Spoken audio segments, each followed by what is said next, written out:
Bonsoir, bonsoir à tous. Ravi de vous retrouver pour ce film documentaire événement sur ces hommes et ces femmes qui ont risqué leur vie en faisant le choix de la résistance. Nous sommes ici au mémorial du Mont Valérien. C'est un lieu chargé d'histoire, car c'est ici, pendant la Seconde Guerre mondiale, que dans le plus grand secret, l'armée allemande a exécuté plus de 1000 détenus, parmi lesquels de nombreux résistants.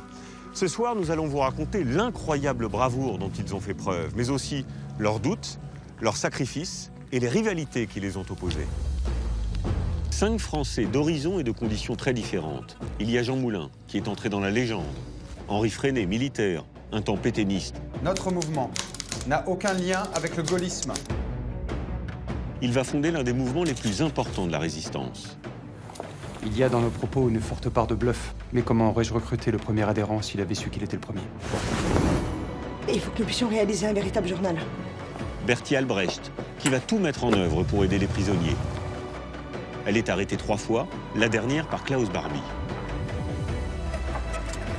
Gilbert Renault, issu de l'extrême droite. Il se rêvait producteur de cinéma.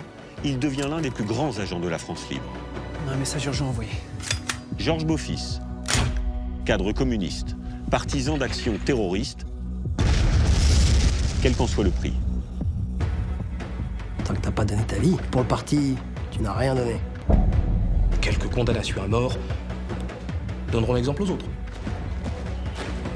Grâce aux travaux d'historiens, à des images d'archives rares, nous avons fidèlement reconstitué le parcours de ces résistants, leurs faits d'armes.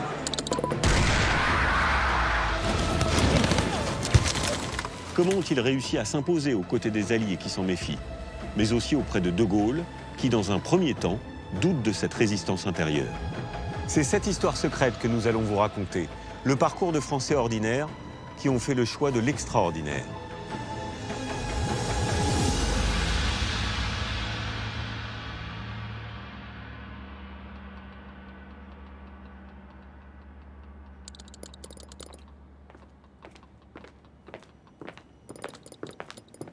Ah, salut.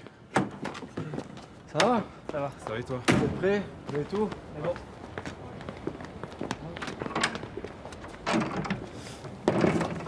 André Weikeriel et Léon Maurice Nordman sont 2 jeunes avocats parisiens. La pancarte. Allez, tiens.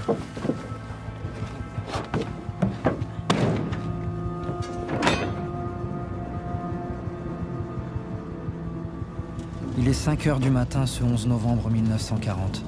En dépit des risques, ils osent braver le couvre-feu pour ce qui va devenir l'un des premiers gestes de la résistance.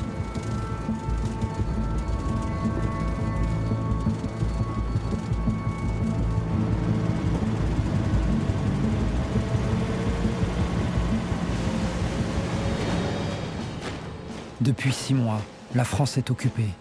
Après une débâcle humiliante et le traumatisme de l'exode, les Français doivent supporter la présence des Allemands. 3 semaines plus tôt, Pétain a serré la main d'Hitler. Une seule voix refuse la défaite. Depuis Londres, un général encore inconnu appelle à résister. Beaucoup de Français n'acceptent pas la capitulation ni la servitude.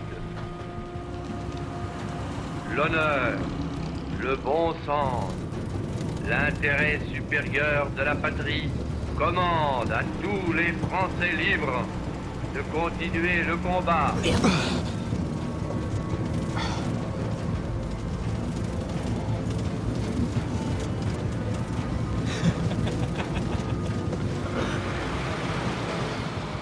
Mais comment répondre à l'appel du général de Gaulle quand on n'a ni armes ni soutien militaire?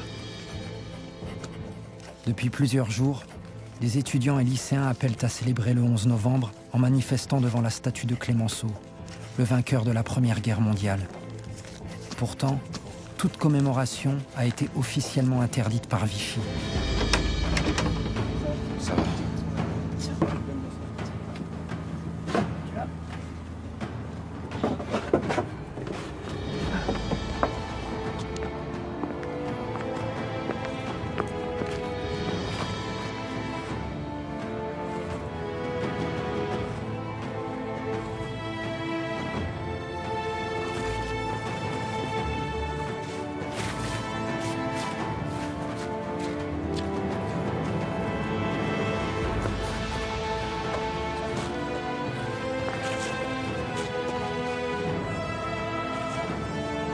Allez les gars, allez.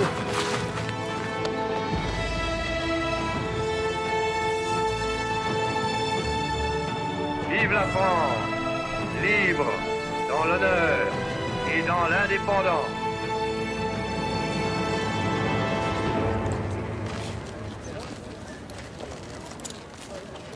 Quelques heures plus tard, André Weikeriel et Léon Maurice Norman reviennent en bas des Champs-Élysées.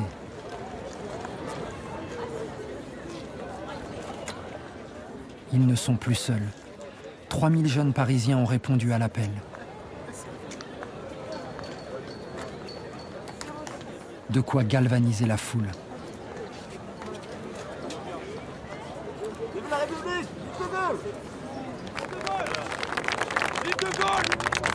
De la patrie, le jour de gloire est arrivé. Contre nous de la tyrannie, l'étendard sanglant élevé.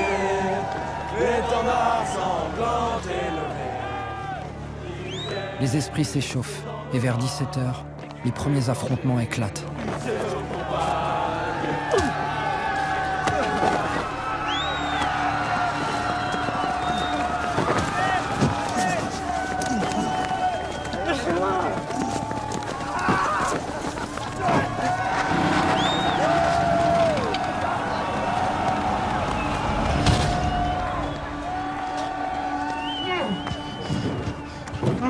« 200 manifestants sont arrêtés, 15 sont blessés, 5 gravement.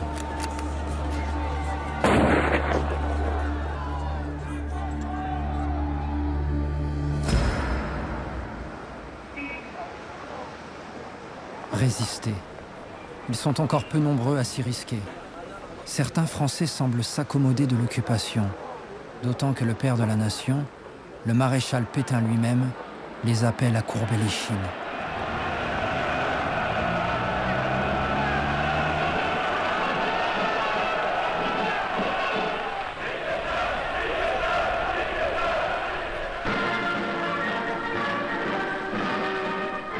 Croyez-moi, le moment n'est pas venu de vous réfugier dans l'amertume ou de sombrer dans le désespoir.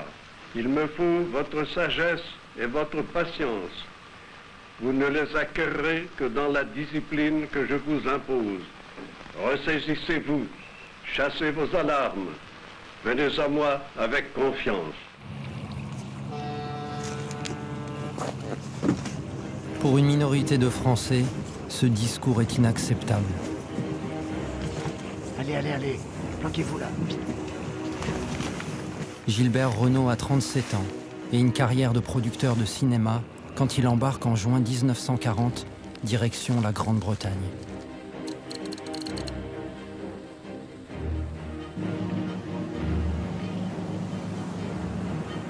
Le réflexe qui me fait partir pour l'Angleterre me vient de mon éducation. Cela fait 20 ans que je me nourris des écrits de Charles Maurras et de son parti, Action française. Comme lui, il m'est impossible de reconnaître la défaite de la France. Je vais donc tout naturellement là où il me semble que l'on continue à se battre. Des idées d'extrême droite, ultranationalistes, qui poussent Gilbert Renault à laisser derrière lui sa femme enceinte et ses 4 enfants.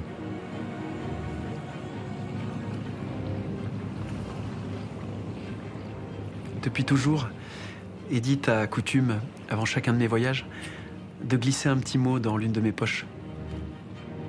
J'ai confiance. Je t'attendrai tout le temps qu'il faudra. Avant que nous puissions revenir dans notre France, combien d'années vont passer? 3, 4, 5, plus encore, je ne sais pas.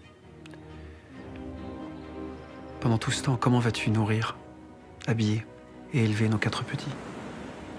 Et quand connaîtrai-je celui que tu portes en toi?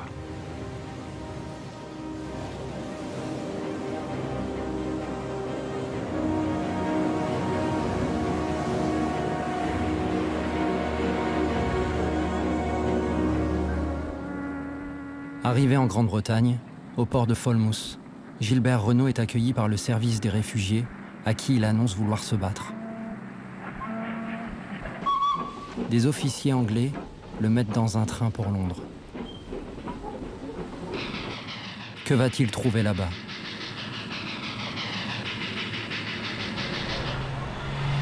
De Gaulle est parti de France avec 100 000 francs, puisés dans les fonds secrets du gouvernement. Pas de quoi faire la guerre à l'Allemagne toute puissante. Churchill lui a permis d'établir son quartier général près de Westminster. Le Premier ministre britannique a reconnu De Gaulle comme le chef des Français libres, malgré ses maigres troupes. Hé hey Jacques, toujours en train de lire ton bouquin. Quel chapitre? 5. Seulement 123 officiers et 2700 soldats, peu d'ingénieurs et d'ouvriers spécialisés ont rejoint ses rangs. Bonjour. Bonjour. Je souhaiterais rencontrer le général de Gaulle, s'il vous plaît. Le général de Gaulle est en confiance actuellement. Ordre de ne pas le déranger. Et où peut-on s'engager? En bas, au rez-de-chaussée. Merci.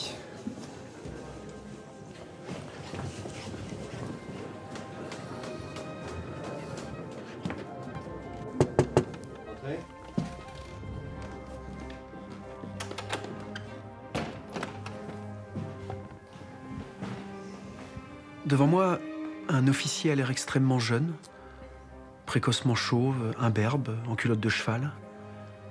Qu'est-ce que vous voulez? Il est assis, il lit un document, en mordillant nerveusement son mouchoir. Et tout à coup, il lève son visage vers moi. Et vous êtes? Je m'appelle Gilbert Renaud, et je souhaite me battre aux côtés du général.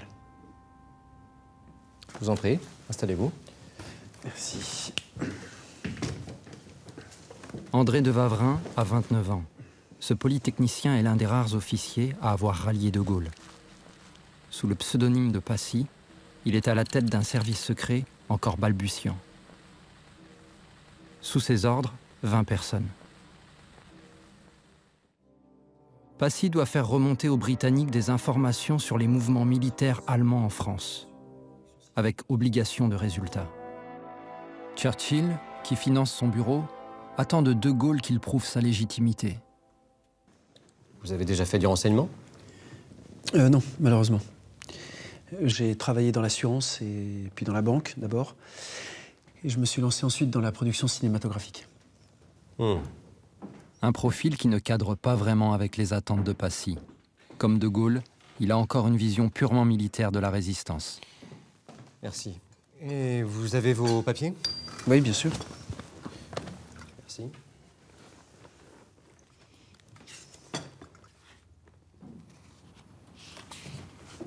C'est un visa espagnol? Oui. Je m'y suis rendu à plusieurs reprises en préparant un film sur Christophe Colomb. Et là, son visage s'éclaire. Il est intéressé par mes possibilités de passage par l'Espagne. Il me demande donc de requérir auprès de l'ambassade d'Espagne un visa.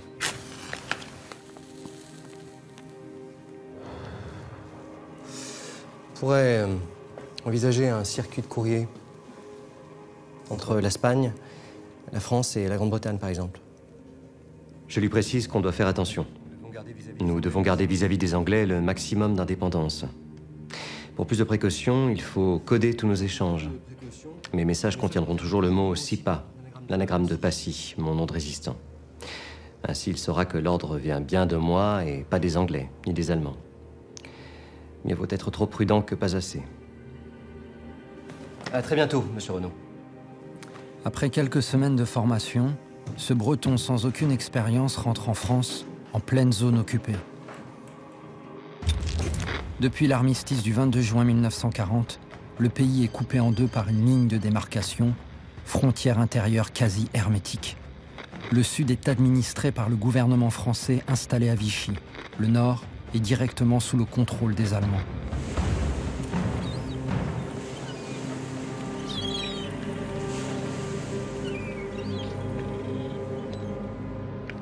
Gilbert Renaud est le premier agent de la France libre. Sa mission est capitale. Il doit recueillir des renseignements sur les mouvements des navires ennemis qui menacent la Grande-Bretagne. Mais comment trouver des informateurs fiables? Un de ses amis lui a confié le nom d'un officier de la marine de l'Arsenal de Brest. Pour gagner sa confiance, il lui a rédigé une lettre de recommandation. Monsieur Philippon, bonjour, je suis Gilbert Renaud. Je crois que vous avez été prévenu de ma visite. Jean Philippon est le responsable de l'approvisionnement des légumes pour les militaires de Brest. Gilbert Renaud l'espère frustré par ce poste au rabais. Asseyez-vous. Merci. J'ai une lettre pour vous. Jean Philippon a beau se présenter comme un homme modeste, spécialisé dans la culture du radis, je sais qu'il a des relations. Il faut qu'il accepte de travailler avec moi. Alors, qu'est-ce que vous en dites? Je peux encore rien vous promettre. Écoutez, ce que je vous propose, c'est que nous nous retrouvions la semaine prochaine. Alors, la semaine prochaine. Je vous raccompagne. Gilbert Renaud est confiant, peut-être trop. Comment s'assurer que l'officier accepte de trahir sa hiérarchie et le maréchal? D'autant que de nombreux militaires pensent alors que Pétain joue double jeu, qu'il prépare secrètement une revanche.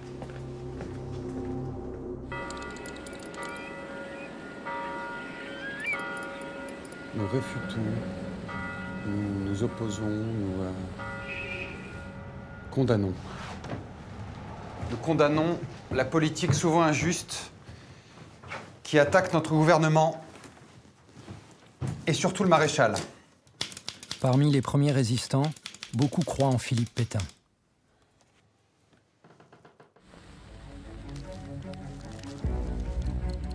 Henri Freinet a 36 ans. Il est catholique, de droite et militaire. Mon père étant officier et moi-même sortant de Saint-Cyr, c'est dans le milieu militaire que j'ai baigné depuis ma plus tendre enfance. En un mot, j'appartiens sans le savoir à cette droite française, traditionnaliste, pauvre, patriote et paternaliste. Considéré dans son ensemble, nous estimons que le mouvement de De Gaulle est une erreur. Notre mouvement n'a aucun lien avec le gaullisme. Un manque de force. Comment? Un manque de force. Bertie Albrecht est issue d'une grande famille alsacienne. Militante des droits de l'homme depuis les années 30, engagée à gauche, elle a déjà vu la folie nazie à l'œuvre. En juin 1940, je travaillais aux usines Fulmen à Vierzon et je profitais de cette situation pour faire passer la ligne de démarcation à des prisonniers évadés. Et aujourd'hui, je travaille au commissariat du chômage féminin, c'est un organisme qui dépend du Secours national de Vichy. Et grâce à cet emploi, je peux glaner un maximum d'informations sur les activités des Allemands. Et comme je parle couramment leur langue, ça manque de force. Ajoutons. Donc notre mouvement n'a aucun lien avec le gaullisme. Et ajoutons. Et nous ne recevons de Londres aucun ordre, ni aucun subside. Et n'en recevrons jamais. Très bien. Allez, je prends la suite.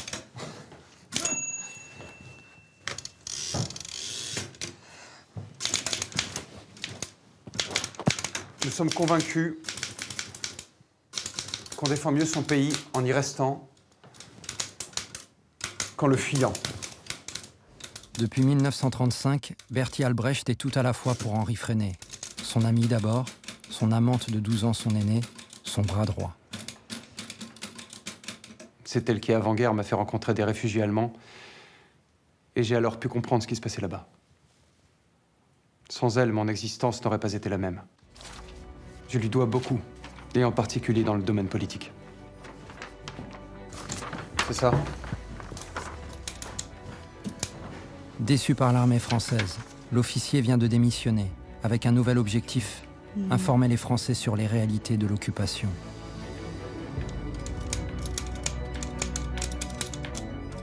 Grâce à ses contacts au cœur du dispositif de renseignement de Vichy, Freinet collecte des informations qu'il veut diffuser par l'intermédiaire d'un bulletin clandestin baptisé « Les Petites Ailes ».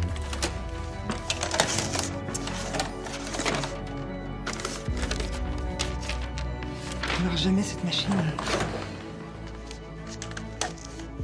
S'ils veulent diffuser largement leur bulletin, jusque-là tiré à quelques dizaines d'exemplaires, ils doivent trouver une manière plus efficace pour l'imprimer. Bertie Albrecht finit par trouver un imprimeur près de Lyon. Monsieur Martinet? Bonjour. Bertie Albrecht. Merci. Voilà.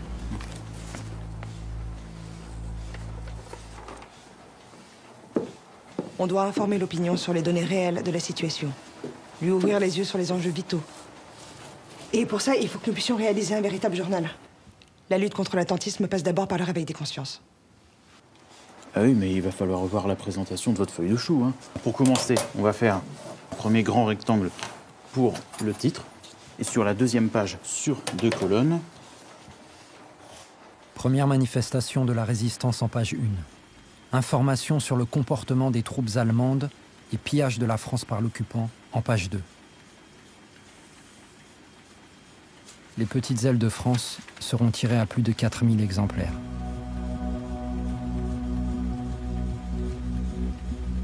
Merci. Dès juillet 1941, leur journal est diffusé dans tout le sud de la France.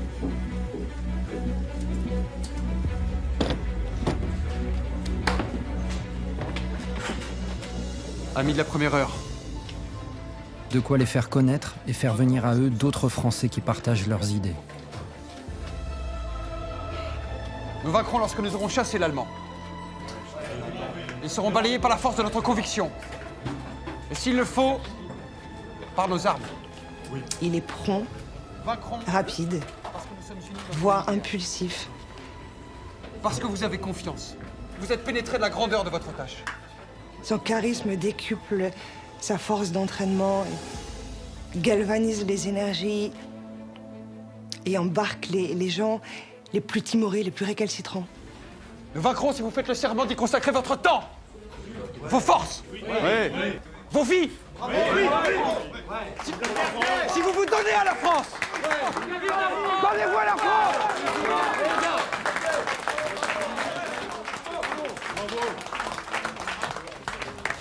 Freinet et Albrecht parviennent à collecter des fonds. Des Français de tous horizons font des dons au mouvement, baptisé avec beaucoup d'ambition le MLN, Mouvement de Libération Nationale.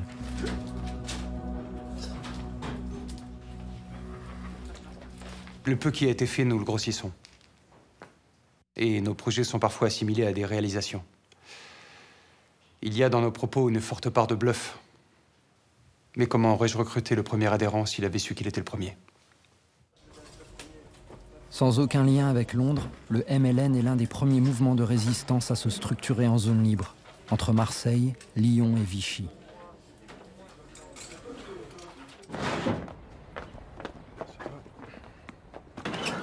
Freinet et Albrecht cherchent maintenant à distribuer leur journal en zone occupée.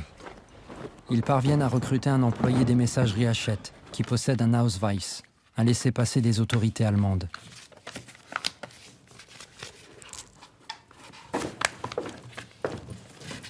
Henri de Villers a 27 ans. Il accepte de cacher le journal clandestin dans les livres qu'il transporte chaque semaine.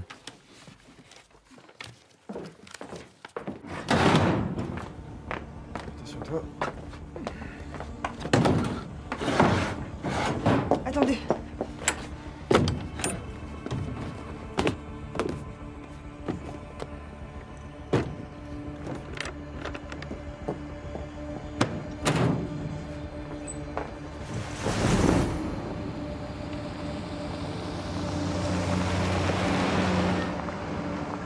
De Villers apparaît comme une recrue idéale. Freinet ignore qu'il a été arrêté par les Allemands, puis libéré 3 mois plus tôt. Il est au cœur d'une stratégie que l'occupant va employer avec succès contre les résistants, l'infiltration.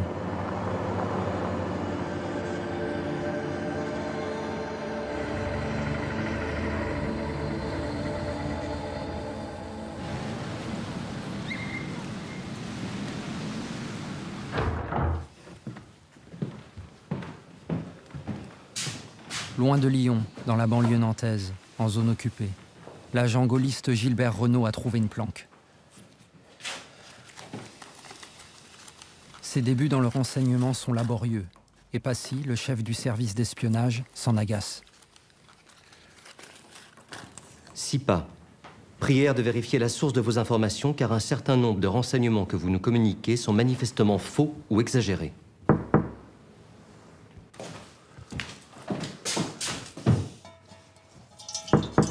J'arrive.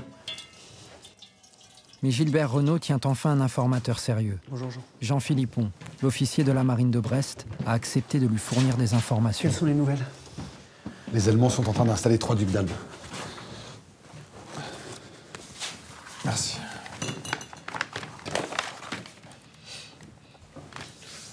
À Lanvéoc, un au frais et un à l'île Longue.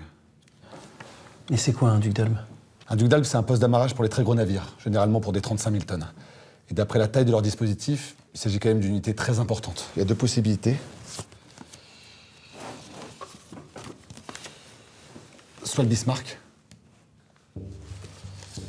soit le Tirpitz. Ce qui signifie que l'un de ces 2 gros navires allemands doit sans doute bientôt arriver. Ces 2 cuirassés sont les plus grands navires jamais construits par le Reich. Ils menacent d'offrir aux Allemands la victoire dans la bataille de l'Atlantique. Ils pourraient accoster dans un port français.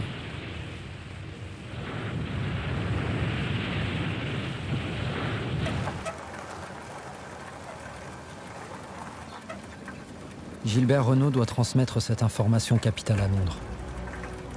Il a dissimulé un poste émetteur, le premier introduit en France, dans une planque à Saumur. 156 km à parcourir à vélo.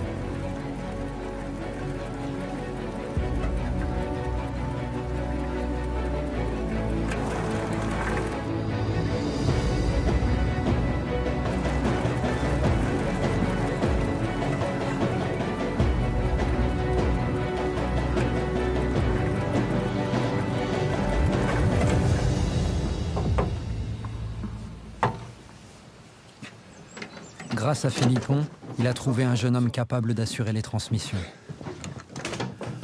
Vous êtes déjà là? Je vous attendais pas avant demain. On a un message urgent envoyé.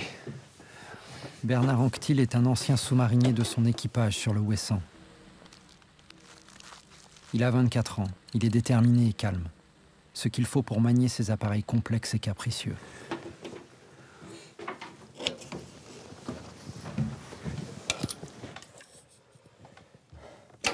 À chaque contact avec Londres, Anquetil s'expose aux recherches des Allemands, qui patrouillent à bord de camions capables de capter les ondes radio. Il a moins de 10 minutes pour envoyer son message sans se faire localiser. Je vous écoute. Bismarck. Attendu. À Brest. Dans environ 3 semaines. Stop. Préparatif pour son amarrage. Poussé au maximum. Stop. Duc d'Albe. Prévu pour l'amarrage. Ainsi que des filets de protection anti-torpille. Stop.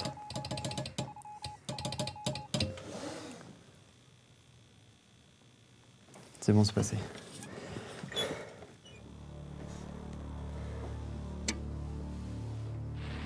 Sept jours plus tard, le 17 mai 1941, le Bismarck, le plus important cuirassé allemand, est coulé par la Grande-Bretagne.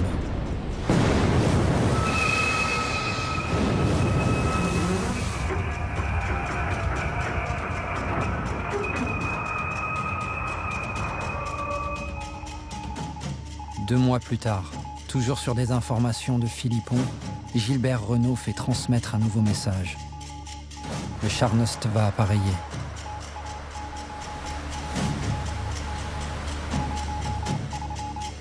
Le 25 juillet, la Royal Air Force bombarde et endommage le croiseur de la Kriegsmarine.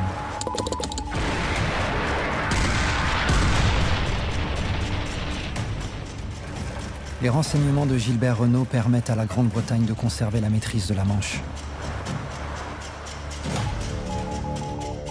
Il est convaincu de son agilité. Inlassablement, Bernard Anquetil continue à émettre.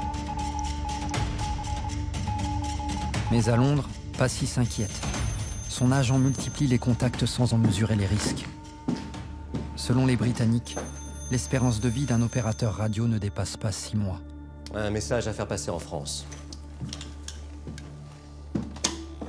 Étant donné les activités de plus en plus intenses des services de repérage radiogoniométrique allemands, il importe que vous appliquiez une discipline très sévère pour vos tracts radio et que seules les informations très importantes soient passées par ce moyen. Si pas.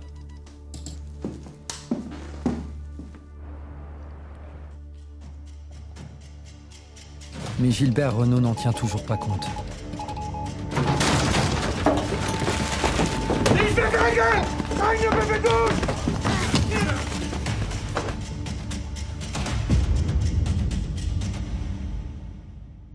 Bernard Anctil est arrêté le 31 juillet. Il ne livre aucune information. Il sera fusillé au Mont-Valérien.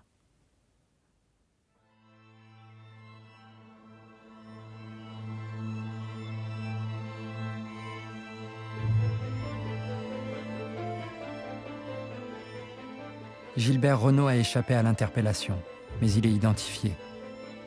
Désormais, tous ceux qui l'approcheront risquent une mort violente.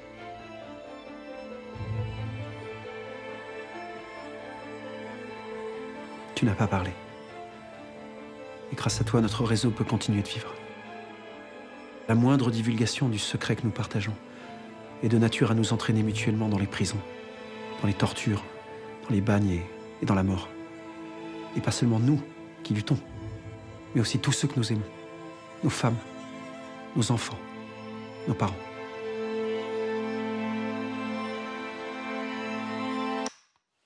Bernard Anctil, l'opérateur radio, a été fusillé ici, dans cette clairière du Mont-Valérien, le 24 octobre 1941. En cette fin d'année, la résistance est encore peu structurée. Quelques Français qui commencent à s'organiser, à l'image du mouvement de Albrecht et Freinet. Mais un homme entrevoit déjà leur potentiel. Cet homme, c'est Jean Moulin. L'ancien préfet de Chartres bénéficie déjà d'une certaine aura. Il est allé jusqu'à ce geste fou, se trancher la gorge pour s'opposer à des exigences allemandes. Il dissimule depuis sa cicatrice sous un foulard. Jean Moulin a compris avant tout le monde que ces résistants de l'intérieur et de Gaulle doivent s'unir pour s'imposer face aux Alliés. Reste encore à les convaincre.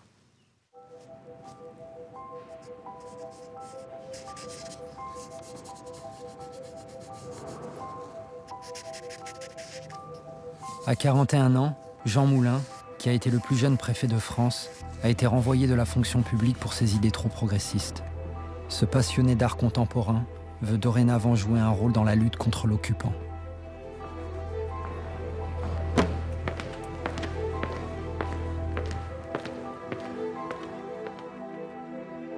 Trois mouvements émergent en France libre. Le mouvement de libération nationale de Freinet et Albrecht, les francs-tireurs et Libération Sud. Des formations isolées, sans moyens, que Moulin veut réunir.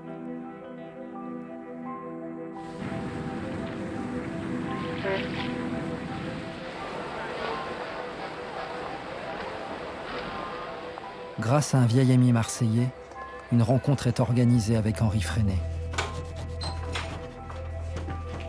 Bonjour Jean. Bonjour, comment allez-vous? Ça va mieux, merci.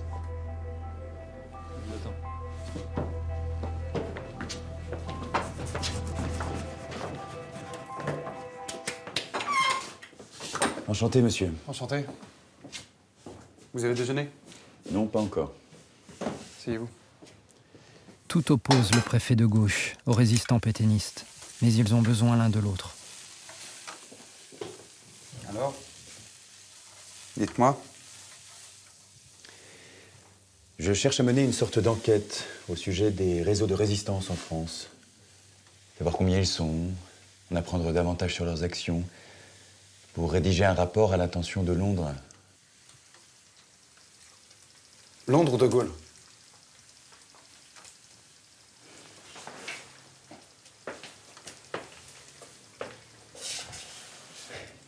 L'homme est très grand. Qu'est-ce qu'il pense au fond de lui-même de la République? Je ne peux pas vous le dire. Je connais ses positions officielles, mais est-ce réellement un démocrate? Je ne sais pas.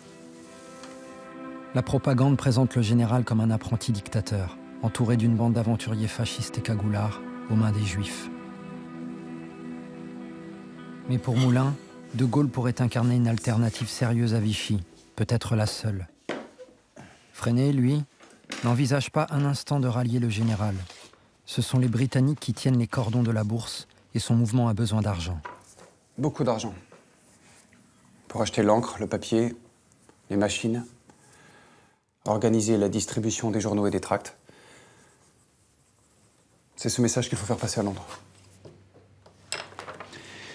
Très bien. Jean Moulin veut se faire l'ambassadeur de cette résistance qu'il connaît à peine. Quand une offensive inattendue fait basculer le cours de l'histoire.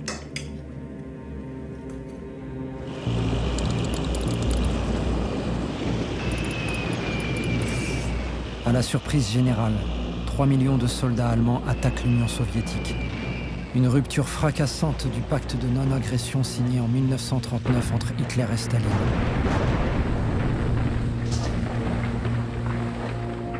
Jusque-là, les communistes s'interdisaient d'intervenir dans cette guerre entre puissances capitalistes. Désormais, les Allemands sont des ennemis à combattre.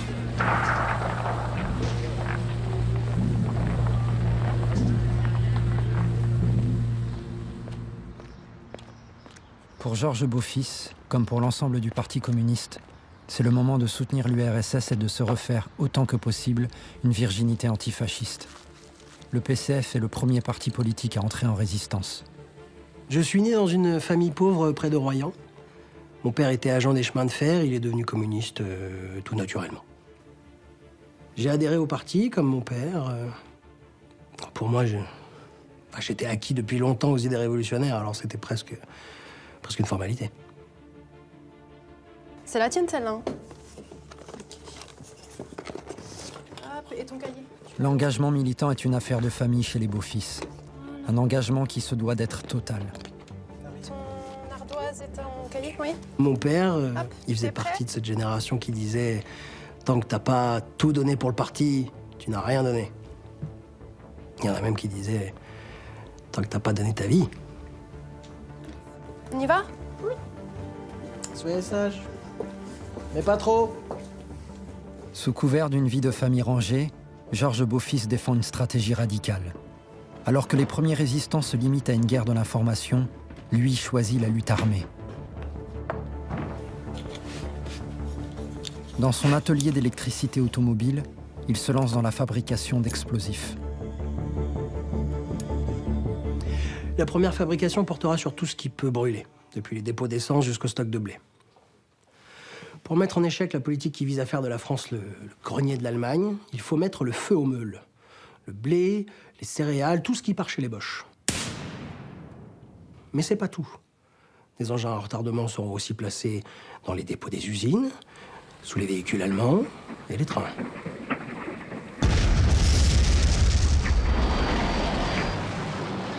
Très rapidement, les actions violentes se multiplient. 54 en juillet 1941, 73 en août, 134 en septembre. Mais les communistes décident aussi de frapper plus directement l'ennemi. Le 13 août, un soldat allemand est assassiné porte d'Orléans. Le 21 août, Pierre Georges, futur colonel Fabien, tue un officier de la Kriegsmarine à la station de métro Barbès-Rochechouart, à Paris. Bonjour, monsieur le ministre.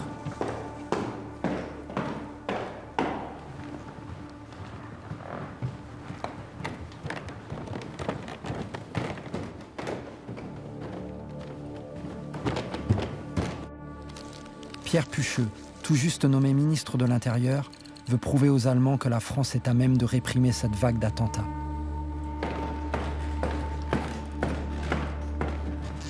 Il crée de nouvelles cours de justice, des sections spéciales qui devront rendre un verdict en moins de 2 jours, sans instruction préalable.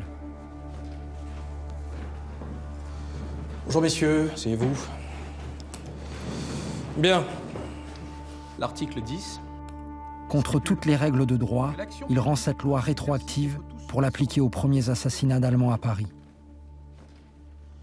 Si les services n'avaient montré aussi peu d'empressement à en rédiger la conclusion, elle aurait dû être promulguée déjà depuis des semaines.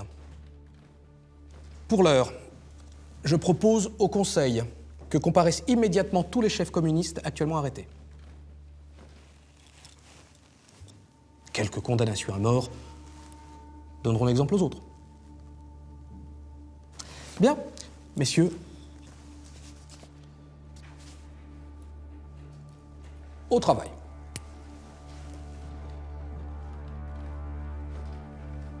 Il n'hésite pas à condamner des hommes qui ne sont pas les auteurs des crimes. Le 28 août, Émile Bastard, Abraham Trebrucki et André Bréchet sont exécutés. Honoré d'Étienne d'Orve, Yann Dornick et Maurice Barlier ne sont pas communistes, mais ils ont déjà été condamnés pour d'autres faits de résistance. Ils sont exécutés le lendemain.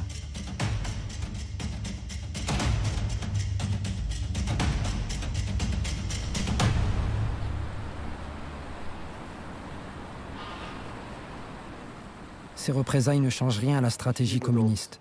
Les attentats anti-allemands continuent. La pression devenant trop forte à Paris, les assassinats sont délocalisés en province.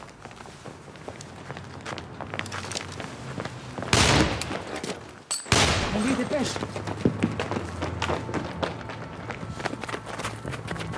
Le 20 octobre 1941, le chef des jeunesses communistes de l'Est parisien, Gilbert Brusselin, avec Spartaco Guisco et Marcel Bourdarias, assassine le chef de la Feldkommandantur de Nantes. Karl Hotz était le plus haut responsable régional de l'administration allemande.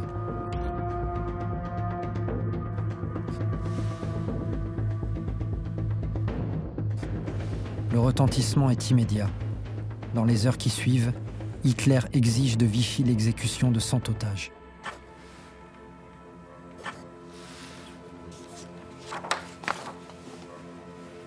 Pucheux, soucieux de son image auprès des Français, négocie que l'on ne fusille que 50 otages. 50 otages qu'il va s'attacher à sélectionner lui-même.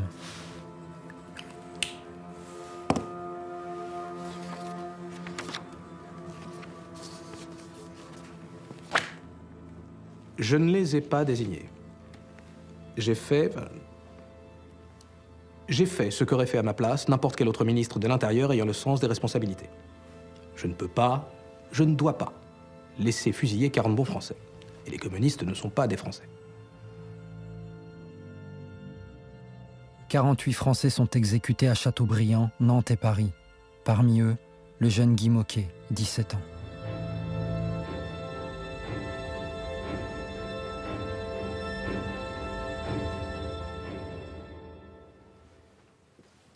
Oui, la répression est féroce. Mais le problème, c'est de savoir s'il faut céder à la terreur. Et l'objectif de l'ennemi, c'est précisément de nous faire reculer devant les risques que l'action armée comporte. Mais si nous cédons, c'est l'Allemand qui aura raison. Si nous ne cédons pas, le Boche devra compter avec nous.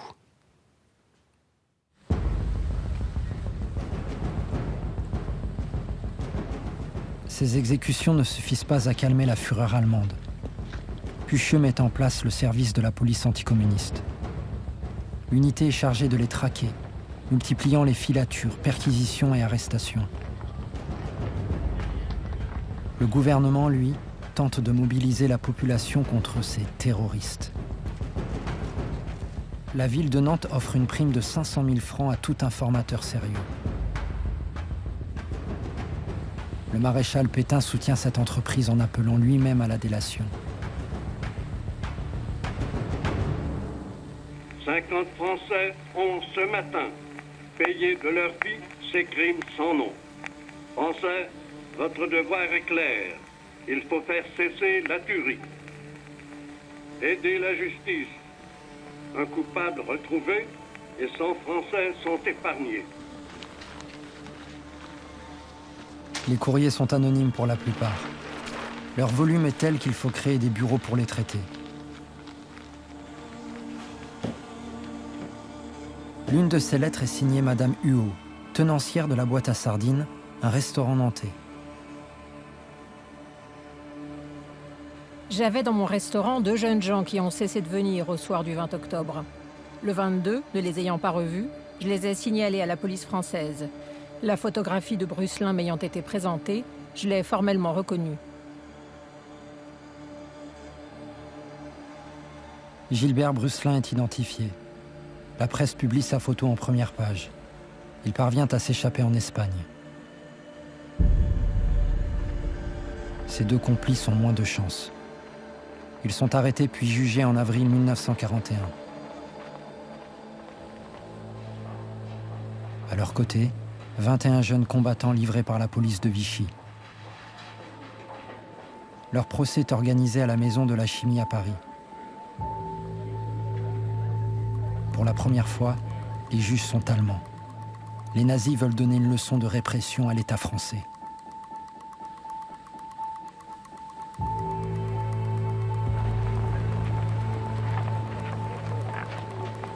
Tous les accusés ont été torturés.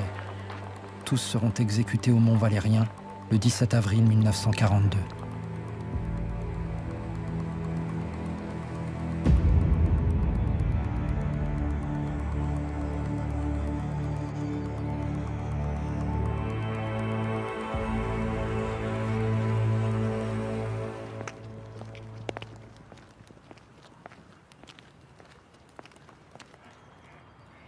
Ces résistants communistes prêts à se sacrifier fascinent Gilbert Renaud, l'agent de la France libre. Sans en référer à Londres, il prend l'initiative de les contacter. Un rendez-vous secret est organisé au Bois de Boulogne. C'est Georges Beaufils qui se présente. Le fabricant d'explosifs est devenu l'un des leaders des FTP, la branche armée proche du Parti communiste.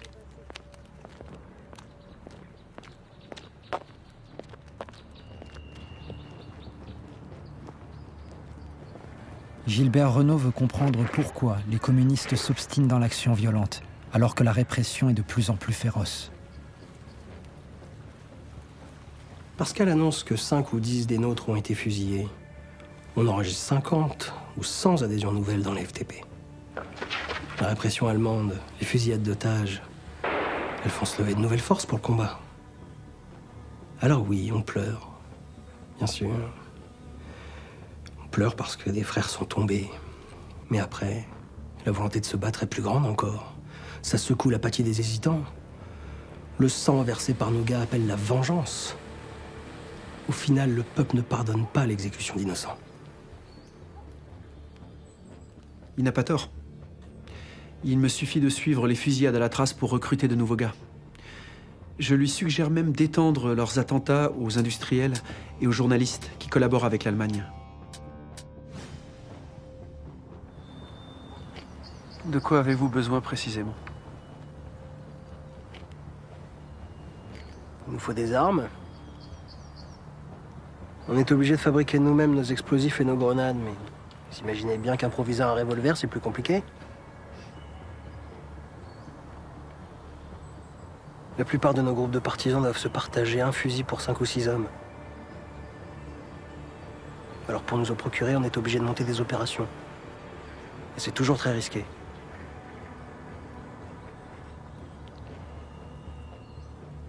Je lui promets d'intervenir auprès de Londres pour que des moyens, des armes et des explosifs leur soient livrés.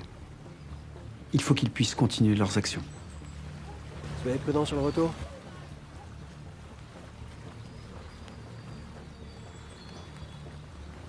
Nous ne sommes plus seuls.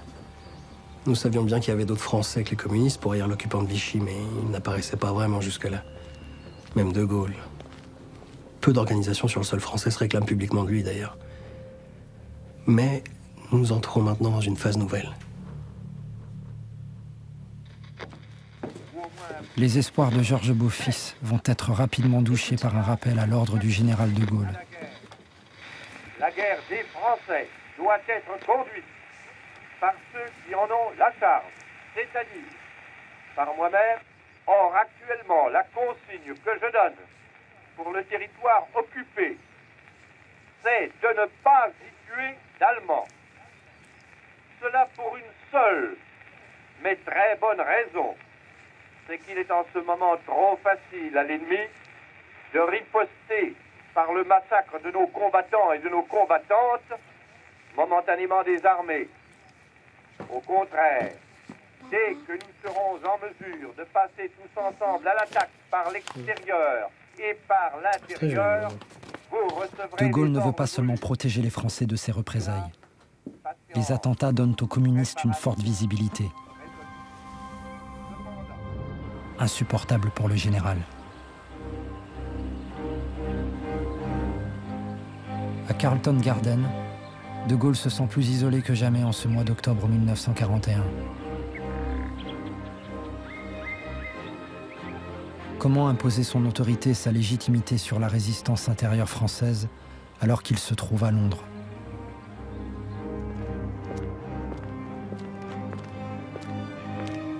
Jean Moulin va lui apporter une solution.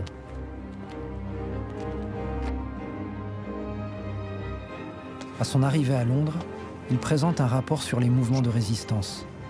Alors qu'il a principalement rencontré Freinet, il s'autorise à parler au nom de tous les mouvements. Un bluff qui va fonctionner. Bonjour monsieur. Bonjour. Vous avez fait bon voyage? Disons 5 semaines un peu mouvementées. Le commandant Servet est en charge d'organiser l'action politique en France. Avant toute chose, je voulais vous dire attention à la concurrence communiste, qui devient réellement menaçante. Attendez-moi là. Jean Moulin assure pouvoir résoudre le problème en réunissant les grands mouvements de résistance dans un front uni face aux communistes.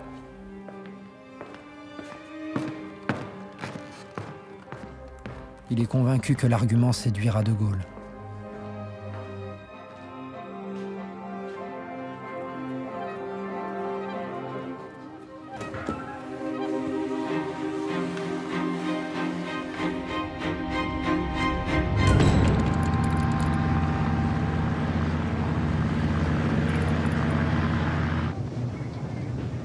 Après 10 semaines à Londres et un entraînement accéléré au saut en parachute, Moulin s'envole pour la Provence avec le titre d'émissaire de la France libre et un défi de taille: convaincre les mouvements de résistance de rallier De Gaulle.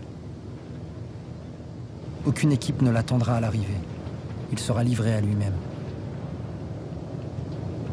Seul réconfort, l'entrée en guerre de l'Amérique après l'attaque de Pearl Harbor par les Japonais. La défaite de l'Allemagne nazie, jusqu'alors tenue pour inconcevable, devient possible. Et l'espoir renaît, le temps d'un instant.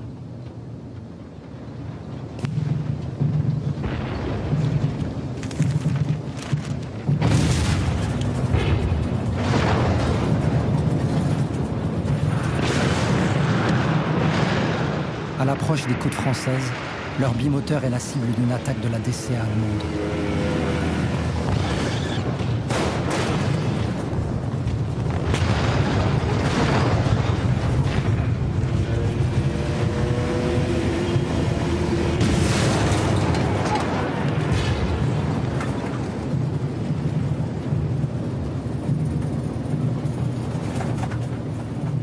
L'avion atteint finalement les environs de Salon de Provence.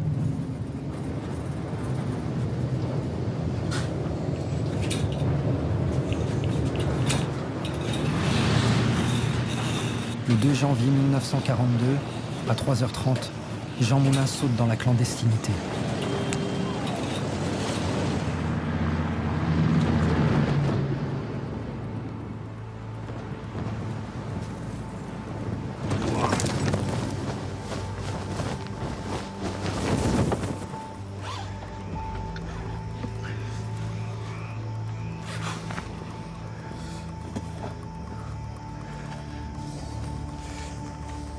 À l'atterrissage, le poste radio s'est brisé. Moulin ne pourra rendre aucun compte à De Gaulle de ses premières démarches avec les mouvements de la résistance intérieure. Heureusement, il a pu conserver son principal bagage, un sac rempli de liasses de billets.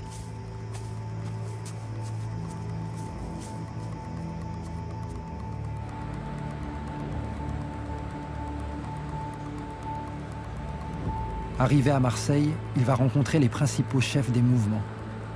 Jean-Pierre Lévy de Franc-Tireur et Emmanuel Dastier de Libération, mais en priorité, il doit retrouver Freinet.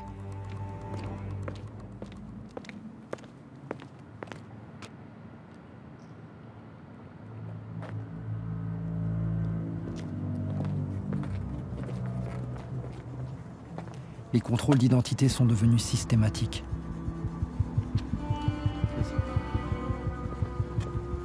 Bonjour. Bonjour.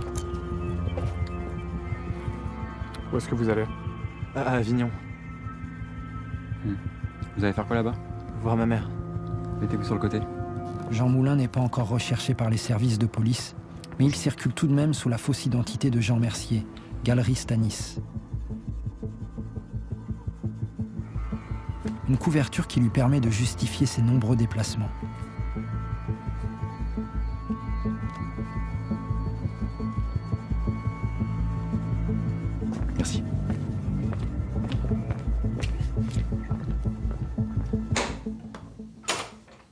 Jean. Bonjour Henri. Entrez. Merci.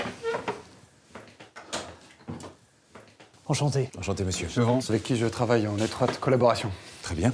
Ravi de vous rencontrer. Moi aussi. Installez-vous, je vous en prie. Tout s'est bien passé pour vous? Disons que ça a été mouvementé. Et vous, quoi de nouveau? Écoutez, l'unité a fait des progrès depuis votre départ. Après mes 2 voyages en zone occupée, le mouvement de libération française a fusionné avec d'autres organisations. Et s'appelle désormais Combat. Très bien. Nous comptons plus de 100 clandestins. Tenez. On tire à 10 000 exemplaires maintenant. Son organisation s'est aussi structurée. Pour se préparer à une future libération, Freinet a créé des groupes d'action, les équipes de choc, chargées de trouver des armes et de fabriquer artisanalement des explosifs. J'ai ceci pour vous. Moulin doit convaincre Freinet de rallier De Gaulle. Il a un argument massu.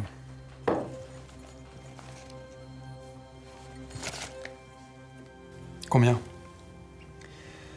250 000 francs. Je sais qu'ils en ont grandement besoin. Je dois aussi leur annoncer autre chose. Il y a aussi ça. À Londres, le commandant Passy est très préoccupé par le fait que les différentes actions de la résistance, militaire, politique, de renseignement et de propagande, soient pour ainsi dire confondues et conduites par les mêmes hommes. Il veut que chacun ait une tâche bien précise. Que les hommes en charge des opérations militaires ne se chargent que du militaire. Pareil pour ceux du renseignement. Parce que dans son esprit, la sécurité en souffre. Et cette opinion est largement partagée par les services secrets britanniques. Et comme ce sont eux qui détiennent tous les moyens... Sur plusieurs pages de microphotos, ce ne sont pas des suggestions que nous lisons, mais des ordres. D'une extrême précision. Jusque dans le plus petit détail. Comment lui faire comprendre que ce n'est pas si simple que ça? Sur le principe, c'est parfait. Dans la pratique, c'est autre chose. Nous avons des équipes sur le terrain qui sont chargées de récupérer des armes. On les appelle les équipes de choc. Allez donc leur interdire de faire autre chose. De distribuer ou de recevoir notre journal. De transmettre un renseignement qu'ils auraient recueilli. Ils doivent comprendre à Londres que ces schémas d'organisation ne riment à rien. On aurait pu nous consulter. On n'est pas aux ordres. Mais son organisation compte plus de 10 imprimeries clandestines. Il lui faut 200 000 francs pour tenir le prochain mois.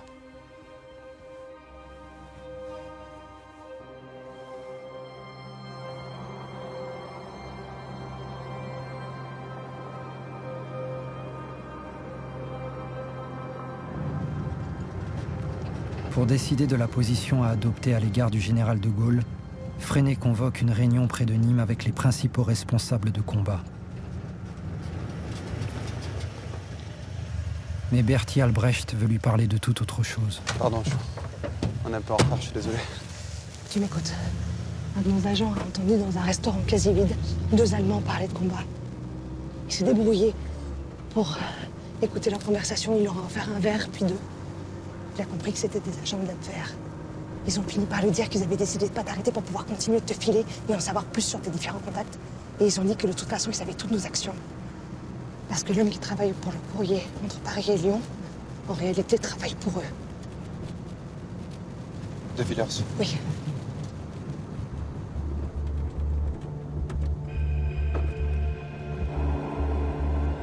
Henri de Villers est parvenu à tromper Freinet durant 10 mois. Chaque semaine, le livreur des messageries Hachette a remis aux Allemands toutes les publications, les informations, les noms et adresses des membres du mouvement.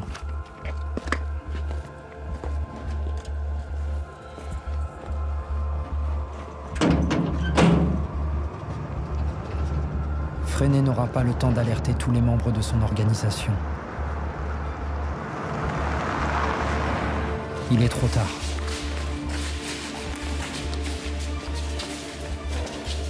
« 40 résistants sont arrêtés et emprisonnés. En zone occupée, toute l'organisation est démantelée.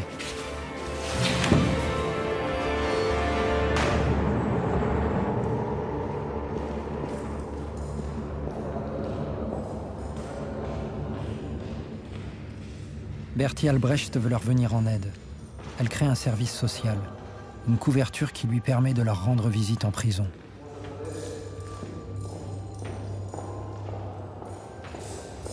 Elle en profite aussi pour repérer les geôliers corruptibles et envisager des évasions.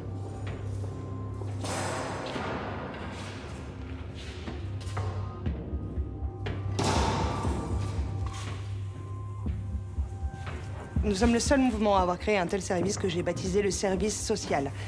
L'idée est de venir en aide à tous les prisonniers, tous les résistants, et pas seulement ceux de combat. On ne peut pas laisser à son sort un camarade qui tombe, ni sa famille. Une famille tombée dans la misère par l'arrestation de son chef peut devenir une ennemie de la résistance. Une famille secourue peut rester amie, voire devenir une alliée.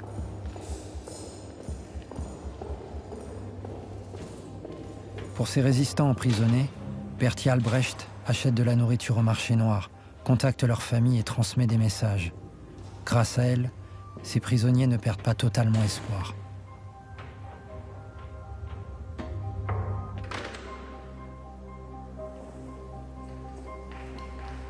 Mais elle ne va pas pouvoir leur venir en aide longtemps. Ces visites incessantes sont repérées par la police de Vichy qui minimisait jusque-là son rôle. L'ennemi lui propose un marché, sa libération contre la venue de Freinet au ministère de l'Intérieur, à Vichy. Il me libère avec un sauf-conduit pour que j'aille transmettre le message à Freinet. Je vais donc le retrouver dans un hôtel à Annecy où je sais qu'il doit se rendre et il est surpris d'abord en me voyant qu'on m'ait libéré si tôt, c'est-à-dire 3 jours seulement après mon arrestation. Je lui explique pourquoi, je lui transmets le message. Il hésite. Il ne sait pas s'il doit s'y rendre, d'autant qu'il est sous le coup d'un mandat d'arrêt. Moi, je le rassure, je pense qu'il peut y aller sans crainte.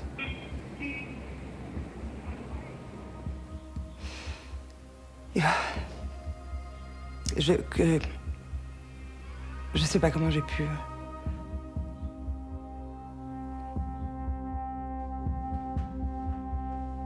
Freinet entrevoit la possibilité de négocier la libération de ses compagnons emprisonnés. Mais quelles seront les contreparties exigées par les autorités de Vichy? Henri Freinet pour Monsieur le Ministre. Veuillez me suivre. Pour conserver le soutien de la population, le gouvernement français doit convaincre qu'il lutte contre les Allemands. Les publications de Freinet ruinent cette stratégie de communication. Pierre Pucheux doit obtenir son silence. Monsieur Freinet, ça fait longtemps qu'on ne vous avait pas vu à Vichy. Vous savez, Freinet, pour nous, vous êtes un élément parmi ceux qui nous empêchent de faire l'union de l'opinion. Tout du moins qui nous gêne. Et comme vous le savez, le gouvernement mène une lutte de tous les instants contre les exigences allemandes. Et pour ce faire, il a besoin que l'opinion soit calme. Qu'aucune manifestation intempestive ne se produise. Voilà ce que je vous propose. Vous atténuez vos attaques contre le gouvernement.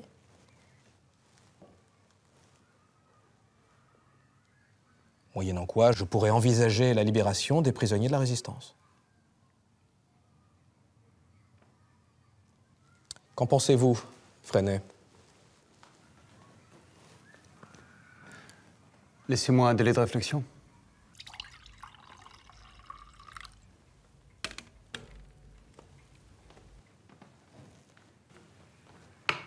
Freinet espère gagner du temps et permettre à ces hommes encore libres de se cacher. Mais il est tombé dans un piège. Plutôt que de l'arrêter, Pucheux préfère le compromettre. Le ministre fait fuiter des informations sur leur rencontre. Les autres mouvements sont persuadés que Freinet entretient des relations avec le gouvernement de Pétain et se désolidarise de combat. L'affaire remonte jusqu'à Londres.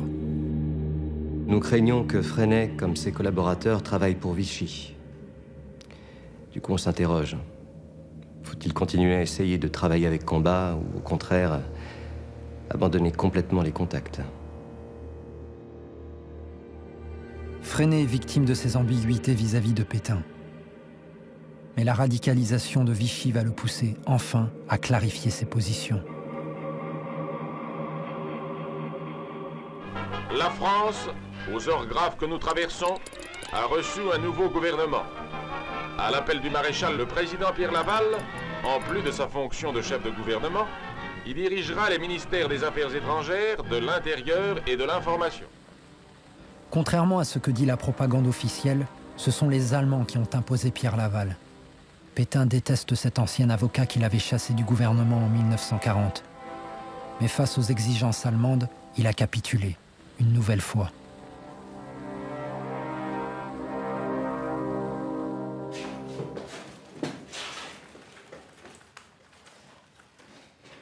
La nomination de Laval fait basculer Freinet, définitivement. Il ne croit plus au double jeu de Pétain.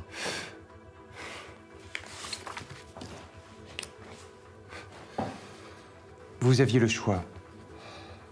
Vous soumettre ou partir. Vous auriez dû partir et laisser à d'autres le soin de livrer notre patrie.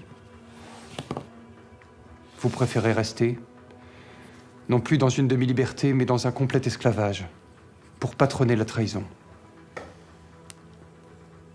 Tout est clair maintenant. Le mythe Pétain a vécu. Vos étoiles s'éteignent. Fernand. Bon, tirez. Sa lettre à Pétain est publiée dans Combat en mai 1942 et permet à Freinet de convaincre les autres mouvements de son engagement total contre Vichy.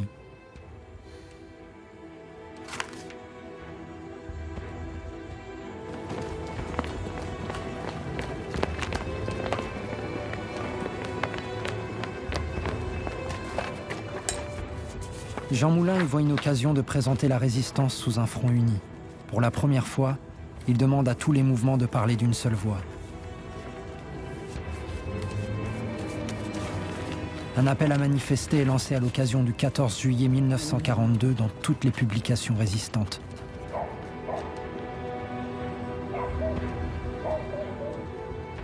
Le risque d'échec est grand.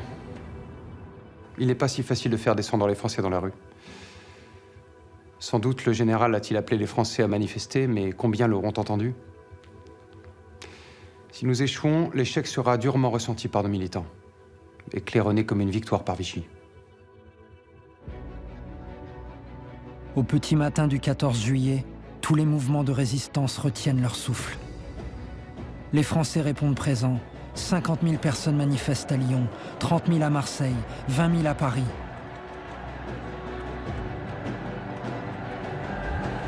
Londres et la résistance intérieure sont parvenus d'une seule voix à mobiliser les Français.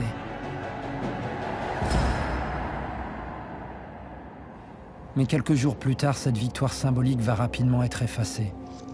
Face à un événement tragique, les mouvements de résistance ne vont pas briller par leur lucidité. 3 jours plus tard, le 17 juillet 1942, 13 000 juifs, dont un tiers d'enfants, sont arrêtés à Paris, parqués au vélodrome d'Hiver, puis déportés vers Auschwitz. Les 79 convois de déportation vers les camps de la mort, depuis Marseille, Drancy, Pithiviers, seront à peine évoqués dans les publications résistantes.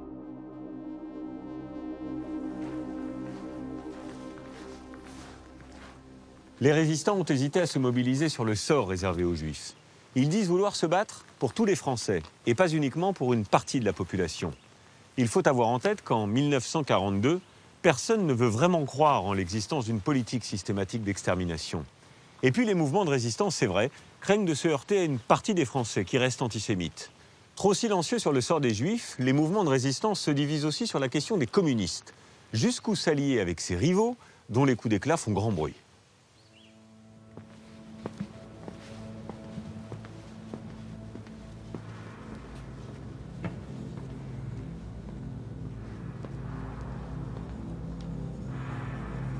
Le prix de la clandestinité devient trop lourd à porter pour Gilbert Renaud. Celui qui se fait dorénavant appeler colonel Rémy n'a pas vu sa famille depuis des mois, et l'enfant qui l'attendait n'a pas survécu.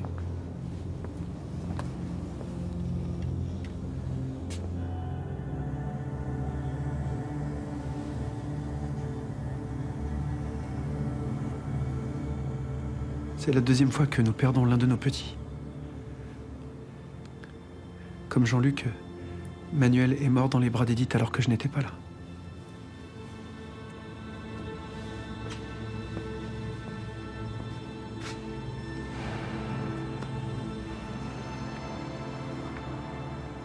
Isolé, traqué, l'agent français recherche une protection divine pour lui, sa famille et ses frères d'armes. Sa foi profonde inspire le nom de son réseau. La confrérie Notre-Dame, c'est cela.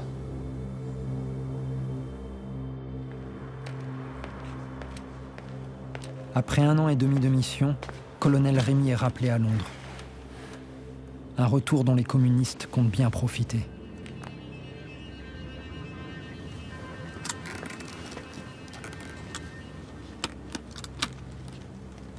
Rémy m'avait prévenu qu'il allait se rendre à Londres, alors j'en profite pour lui confier un important paquet de livres sterling en grosse coupure. Ces billets de banque sont dans un état effroyable. Ils avaient été enterrés dans une boîte non hermétique. C'est toute notre fortune que je lui confie, pour qu'il essaie à Londres d'obtenir le change à un taux favorable. Rémy veut profiter de son voyage à Londres pour forcer la France libre à reconnaître le ralliement des communistes. Mais comment vaincre les réticences de De Gaulle ?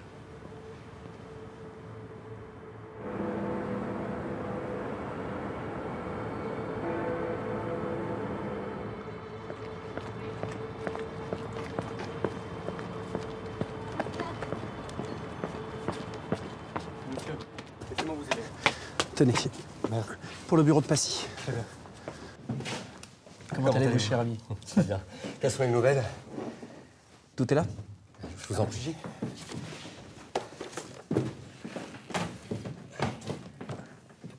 Dans ses valises, Rémy apporte à la France libre beaucoup plus que le trésor des communistes.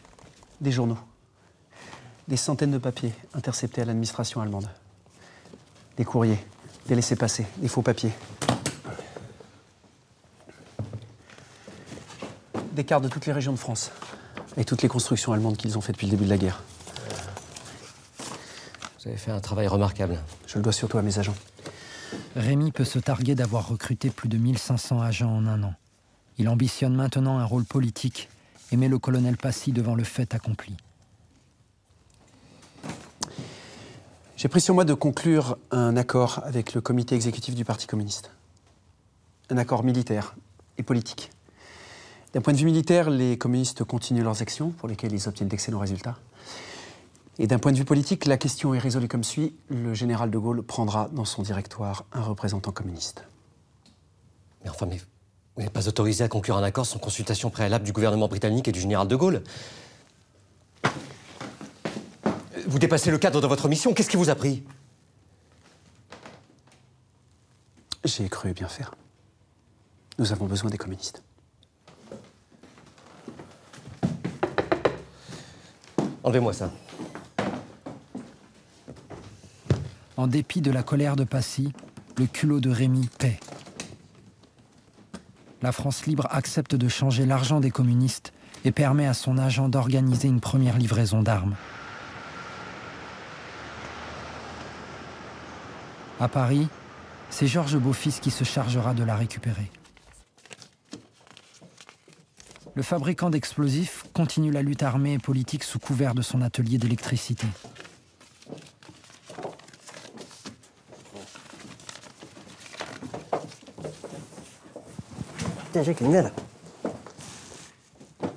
Au nom du parti, il va jusqu'à exposer sa femme et ses filles, Colette, 8 ans, et Jacqueline, 10 ans, qu'il charge de transporter des tracts dans les doublures de leurs vêtements.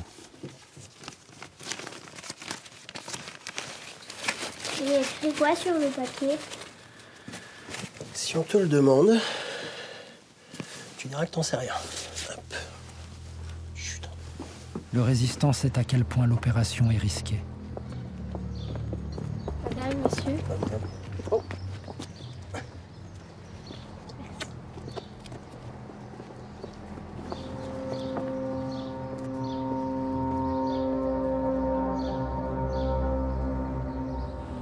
En ce printemps 1942, la répression s'intensifie encore. Le secrétaire général de la police de Vichy, René Bousquet, signe un accord avec le général SS Carlo Berg. Les SS prennent en main la lutte contre la résistance et franchissent une nouvelle étape dans la brutalité.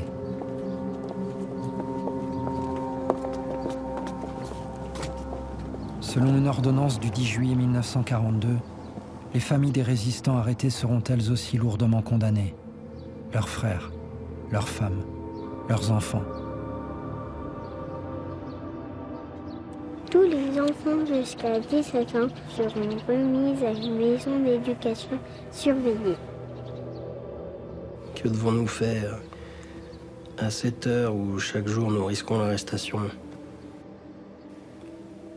Dans cette hypothèse, les enfants seraient mis dans une maison d'éducation et nous serons fusillés.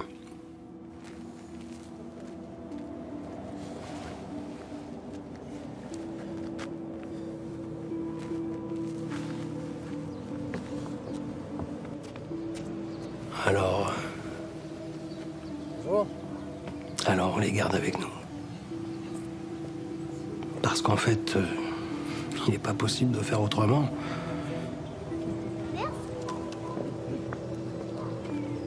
Alors, comment ça va? Ça va. C'est calme. Vous l'avez revu dans les parages? Non, je ne l'ai pas revu. Je vous dirai si je l'avais revu. Tu vois? Pardon.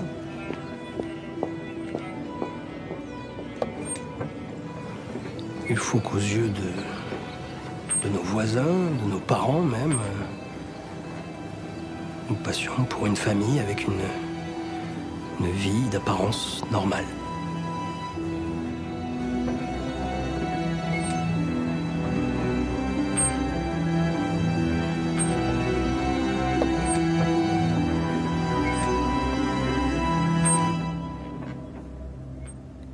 Ceux qui tombent entre les mains de Vichy ou des Allemands sont fusillés ou déportés. Leur seul espoir, l'évasion. Depuis près de 8 mois, Bertie Albrecht est internée à Vals-les-Bains où elle a entamé une grève de la faim. Freinet a envoyé un commando pour la faire évader. Un gardien a été soudoyé.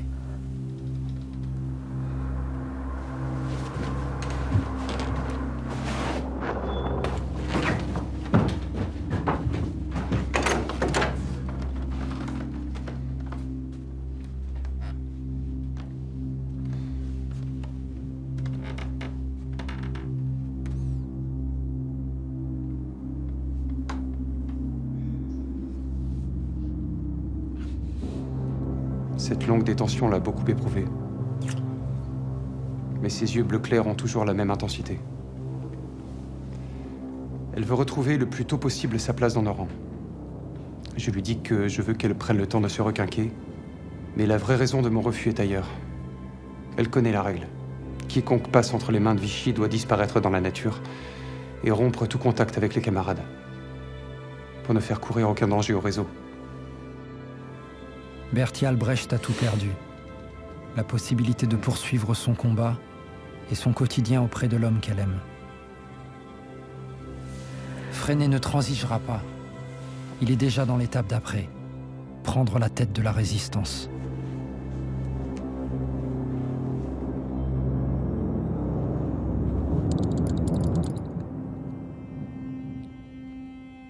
Après des mois de tractation, les chefs de mouvement Henri Freinet, Emmanuel Dastier de Libération Sud et Jean-Pierre Lévy de Francs-Tireurs semblent enfin prêts à s'entendre.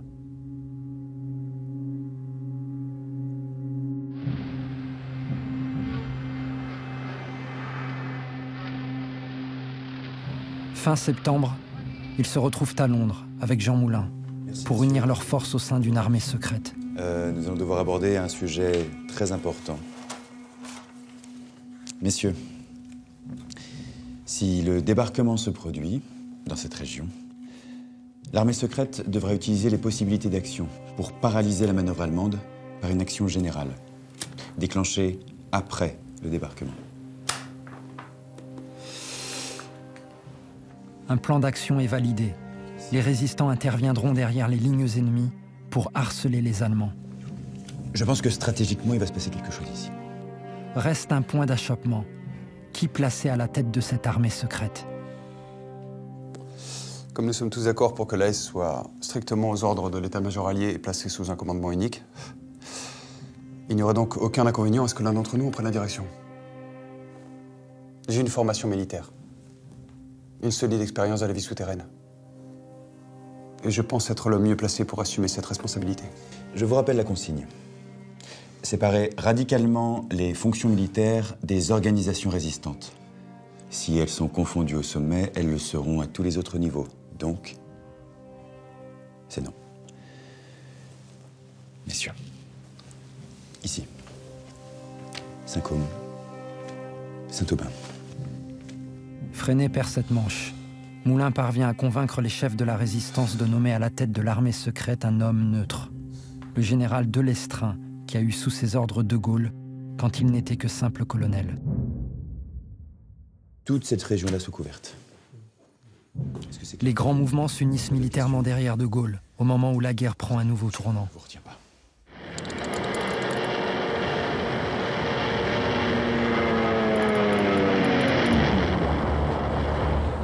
Le 8 novembre 1942, les Alliés débarquent en Afrique du Nord.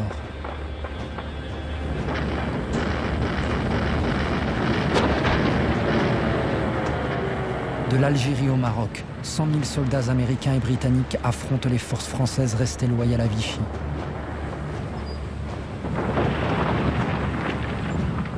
Les Alliés prennent le dessus et s'installent en Algérie. L'Algérie française offre une base légitime pour construire un nouveau pouvoir qui pourrait concurrencer celui de Vichy.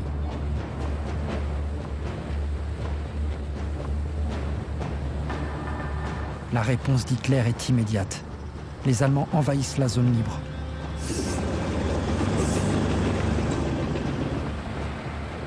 Désormais, toute la France est occupée, de Lille à Marseille. Pour les résistants, il n'y a plus de lieu de repli. Tous sont maintenant à la merci de la police allemande et d'un gouvernement de plus en plus compromis.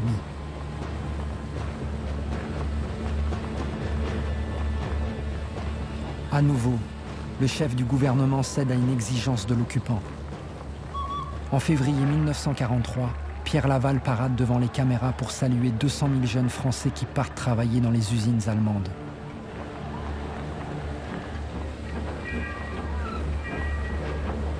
Mais 50 000 jeunes vont refuser ce service du travail obligatoire, le STO, et bouleverser la résistance.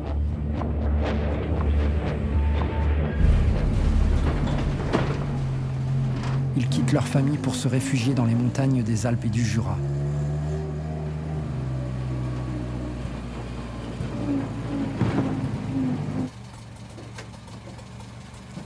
Dans l'Ain, un homme veut leur venir en aide.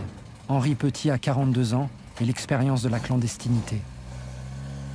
2 ans plus tôt, sous le pseudonyme de Roman, ce publicitaire, officier diplômé de Saint-Cyr, a créé un réseau de résistance baptisé l'Espoir. En cette fin 1942, il quitte Saint-Étienne pour rejoindre ce que l'on commence à appeler le maquis. Nous allons former un comité qui aura pour but de recueillir les réfractaires au départ pour le travail en Allemagne. Pour éviter qu'ils ne se fassent arrêter, nous leur fournirons de fausses cartes d'identité, attestant qu'ils sont trop jeunes ou trop vieux pour être astreints au service du travail obligatoire.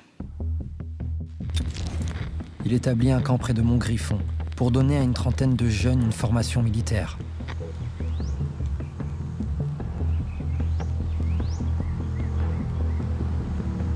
Mais il doit revoir ses priorités. Ces réfractaires ont débarqué sans rien, et l'hiver à cette altitude peut être rude.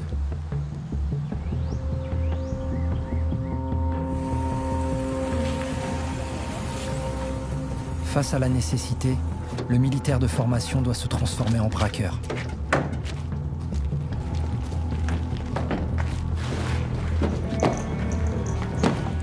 À proximité de nous, à Artemar, les chantiers de jeunesse de Vichy ont un grand dépôt d'intendance. 2 maquisards ont obtenu des complicités à l'intérieur même du groupement.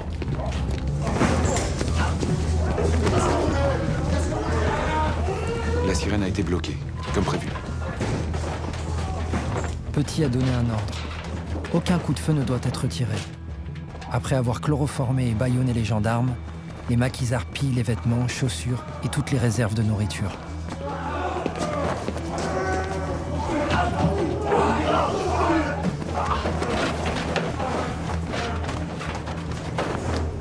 Allez, gars. C'est long, c'est trop long. Henri Petit a maintenant de quoi tenir l'hiver, mais pas encore d'armes pour affronter les Allemands.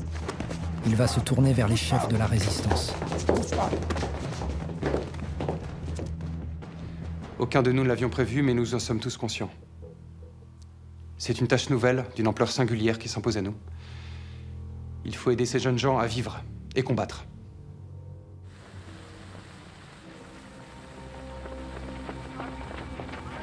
Ces bataillons de briques et de broc inquiètent les Britanniques. Ces apprentis soldats pourraient se lancer dans des actions de guérilla prématurées, contraires aux plans alliés. Ils refusent de les armer. J'ai un message à dicter. Freinet s'oppose une nouvelle fois à Londres. Moyens financiers ridicules. Dans un télégramme du 4 mars 1943, il agite le drapeau rouge. Sans moyen d'action, réfractaire passera main communiste. Stop.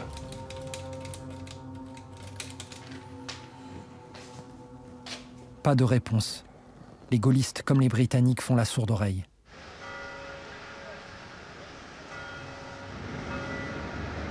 Freinet en prend acte. Au printemps 1943, il va jouer des rivalités entre les Alliés pour obtenir l'argent nécessaire au maquis.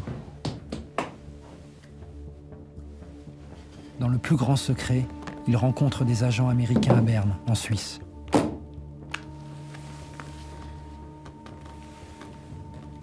Ces derniers acceptent de verser l'équivalent de 11 millions de francs, en échange d'un accès direct aux informations de la résistance. Un accord vécu comme une trahison par Jean Moulin.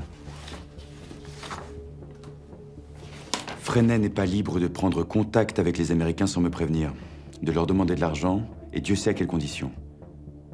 C'est un coup de poignard dans le dos qu'il donne à De Gaulle. C'est faux. Moulin a voulu nous étrangler comme il a voulu étrangler les maquis qu'il appelle à l'aide. Il veut la direction de la résistance sans en avoir les moyens. Ni l'envergure. Lui, il est à Londres. Nous sommes ici. Nous nous battons. Moulin sent que le général de Gaulle risque d'être mis hors jeu. Il lui expose la situation sans ambages. J'écris immédiatement à De Gaulle. Que des sommes très importantes me soient versées rapidement pour que je puisse, en votre nom, allouer au mouvement des montants très rapprochés de ceux promis par les Américains. Le jour où l'on saura que c'est vous, et non les Alliés qui financent la lutte contre le STO, il est certain que la position du gaullisme en France sera renforcée d'autant.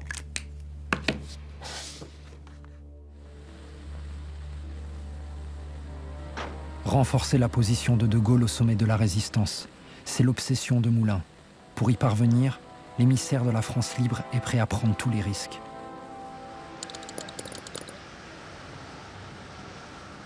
Le 27 mai 1943, il réunit tous les grands chefs de la résistance, à Paris, au 48 rue du Four, à 600 mètres à peine du Lutetia, le QG de l'Abwehr.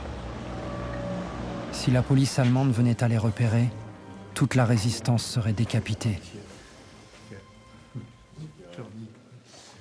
Le risque est fou, l'enjeu immense. Il veut faire voter la création d'un Conseil national de la résistance, l'ébauche d'un parlement clandestin qui doit rassembler toutes les tendances politiques pour conforter la légitimité du général. Pascal, comment allez-vous? Pour y parvenir, il a convié les ennemis d'hier pour en faire les alliés de demain. Qu'est-ce qu'ils font là? Henri Freinet ne s'attendait pas à devoir composer avec des leaders syndicalistes, et pire encore, les représentants de 6 partis politiques de l'Ancien Régime. Pourquoi Moulin les place-t-il sur le même plan que la résistance? Je ne mets pas en doute la valeur intellectuelle, le courage ou la ténacité de Jean Moulin. Mais sa tactique-là, c'est de noyer la résistance, en faisant entrer au CNR les partis politiques. Va-t-on vraiment ressusciter les morts? Et à la Libération, reprendre ces vieux chevaux qui avaient déserté? Messieurs, s'il vous plaît.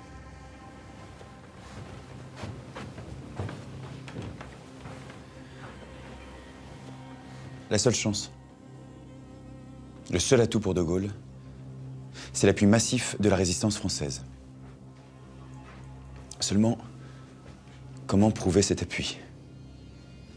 Les mouvements de la résistance, personne à l'étranger ne sait qui vous êtes, ni combien d'hommes vous représentez. La presse clandestine, son tirage est inconnu. Une seule chose peut impressionner les Alliés.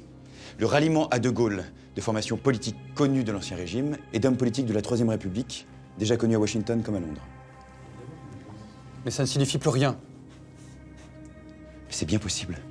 Seulement, comment entendez-vous le démontrer aux Anglais et aux Américains?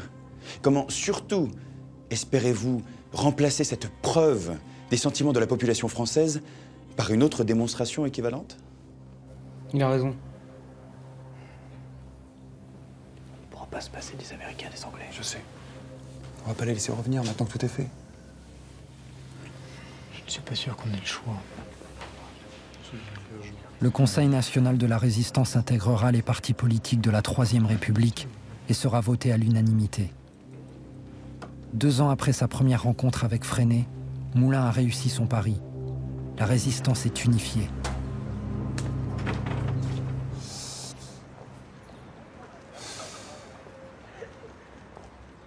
Quand tout va s'écrouler.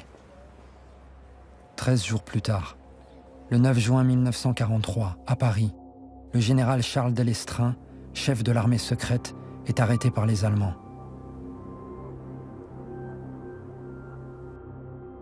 Après plus de 50 heures d'interrogatoire ininterrompus, il est déporté et sera assassiné à Dachau. 12 jours plus tard, à Caluire, dans la banlieue lyonnaise, c'est au tour de Jean Moulin d'être capturé par la Gestapo. Après avoir été torturé par Klaus Barbie, le boucher de Lyon, il meurt dans le train qui le conduit en Allemagne, le 8 juillet.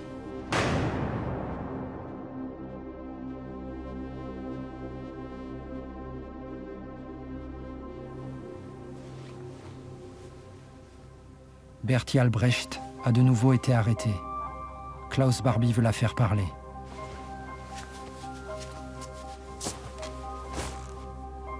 Elle ne parlera jamais.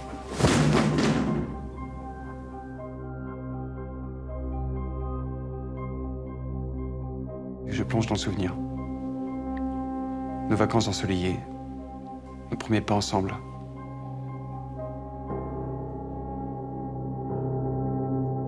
En quelques semaines, la résistance intérieure perd ses principaux chefs.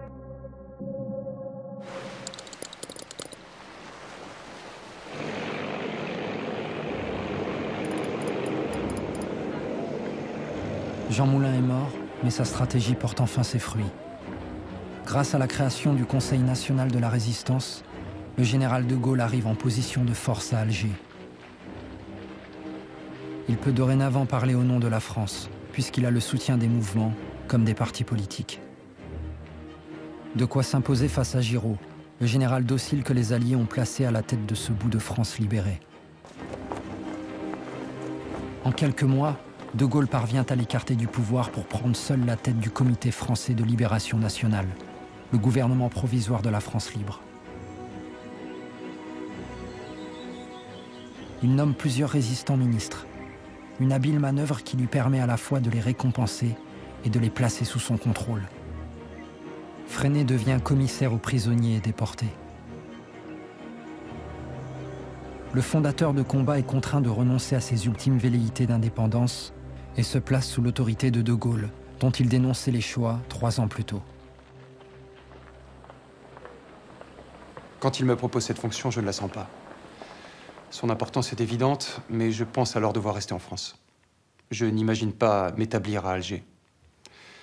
Mais pour lui, l'affaire est déjà entendue, avant même que nous ayons pu en discuter. Le général a sa diplomatie personnelle.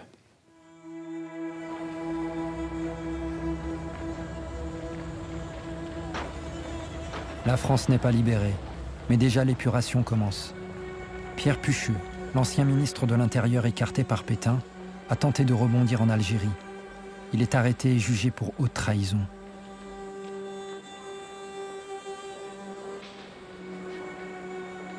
Sous la pression des communistes, dont il a décimé les rangs, Pucheux est condamné à mort.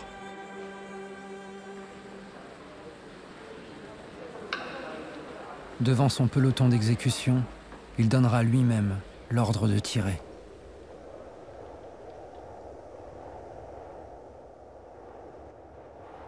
L'hiver est là, le 4e depuis le début de la guerre.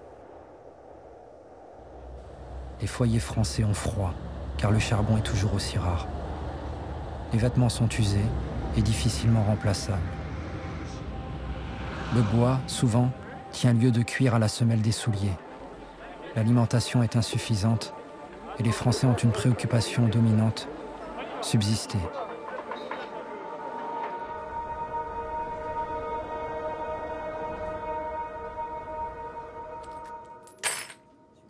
Dans le maquis de l'Ain, Henri Petit a une autre préoccupation.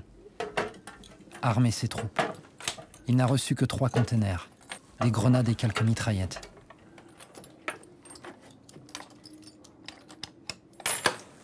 Il y en a combien? Il y en a 6. La méfiance des Alliés vis-à-vis des maquis demeure. Les mois passent, les effectifs augmentent allègrement. Mais ceux que je sollicite, dangereusement parfois, émettent des doutes sur la moralité des maquisards. Parce que la radio de Vichy les présente chaque jour comme des terroristes, commandés par des chefs de bande sans foi ni loi. Cette propagande a des effets même sur ceux qui nous sont favorables. Comment forcer la considération des Alliés? Comment leur prouver que ces hommes sont fiables? Bonjour Henri. L'ancien publicitaire a une idée. J'ai ce qu'il vous fallait.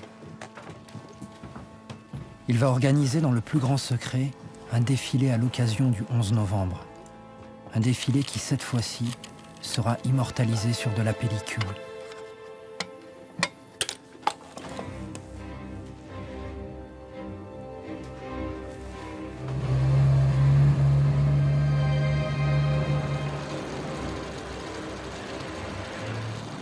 Devant l'objectif, 250 hommes convergent vers les rues d'Oyonnax, une petite ville dont les Allemands sont absents.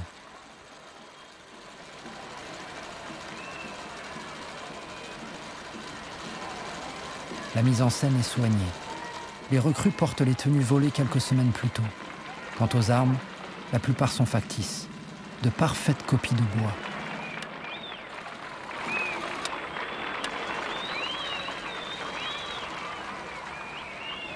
J'arrive en tenue de capitaine aviateur, décoration pendante. Il s'agit de démontrer que les chefs maquisards sont des officiers pour la plupart. Et lorsque je lance, d'une voix forte, « Maquis de l'Ain, à mon commandement », à la stupéfaction profonde succède un délire. Les hommes, les femmes, les enfants crient « Vive le maquis! Vive la France !» Je dépose une gerbe en forme de croix de Lorraine, avec la mention « Les vainqueurs de demain à ceux de 14-18 ».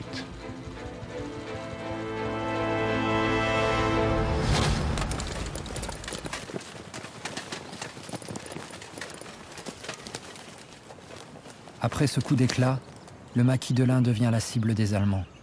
Il multiplie les rafles dans la région.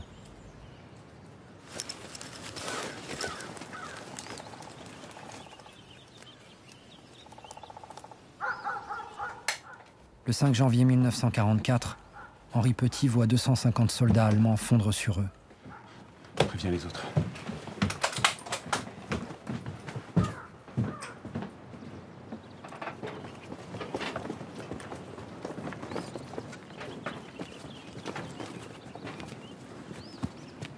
Ils quittent leur QG espérant leur échapper.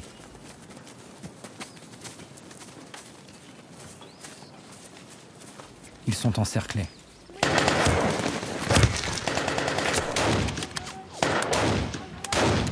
Notre riposte est immédiate. Les mitraillettes crachent. Nos grenades explosent dans les rangs ennemis.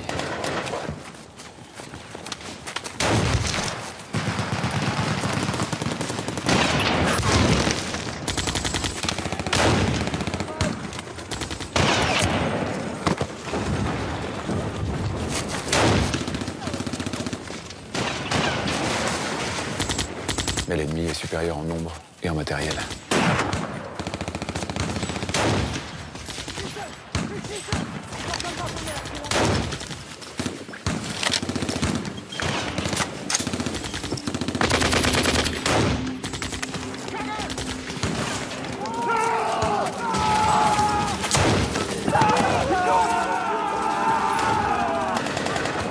D'instant en instant, la bataille s'aggrave. Nos munitions s'épuisent.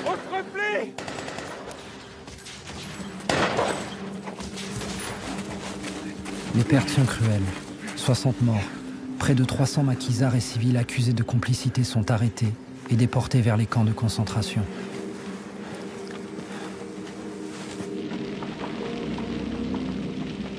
Jusqu'à la libération, les Allemands vont faire preuve d'une violence et d'une cruauté inouïe contre les maquis. Les massacres de Tulle, d'Oradour-sur-Glane, de Maillé et de Vassieux en Vercors auront tous le même objectif: forcer les civils à se désolidariser des maquisards. L'offensive a été pour la population une épreuve sanglante. Et nous nous attendions à ce qu'elle nous en tienne rigueur. Mais au contraire, elle est plus que jamais à nos côtés. Elle nous soutient encore plus vigoureusement que par le passé. Notre combat est devenu le sien. Les résistants savent désormais que la victoire est acquise aux Alliés. Mais il faut encore tenir.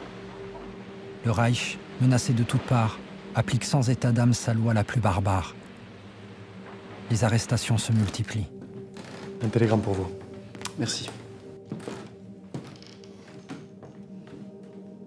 À Londres, le colonel Rémy apprend que son chef radio a livré aux Allemands tous les membres du réseau, les emplacements des émetteurs, les terrains d'atterrissage clandestins et les messages adressés à Londres. En 3 ans et demi, 524 membres de la confrérie Notre-Dame ont été arrêtés. Près de 200 ne survivront pas.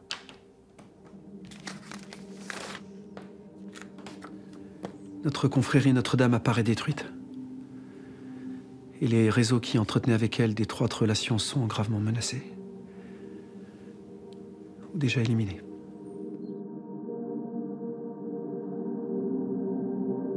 Compromis, Rémy est désormais écarté du terrain. Mais le bilan de ce producteur improvisé espion demeurera l'un des plus impressionnants de la guerre.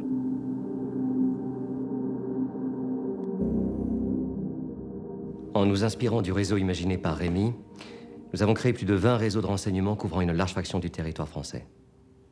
Et malgré les démantèlements, les arrestations, les renseignements transmis par les différents réseaux français fourniront 80% des informations sur lesquelles le débarquement en Normandie sera basé.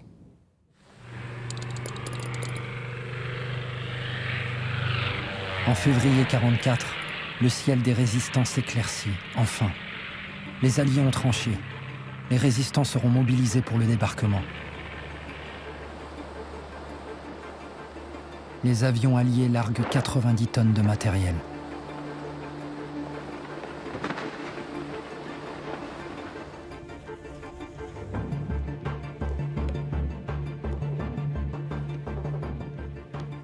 Le communiste Georges Beaufils, critiqué pour l'extrémisme de son mouvement, a intégré l'armée unifiée de la résistance. Il est chargé de coordonner les actions des FFI, les forces françaises de l'intérieur, avec les Alliés, dans la région ouest.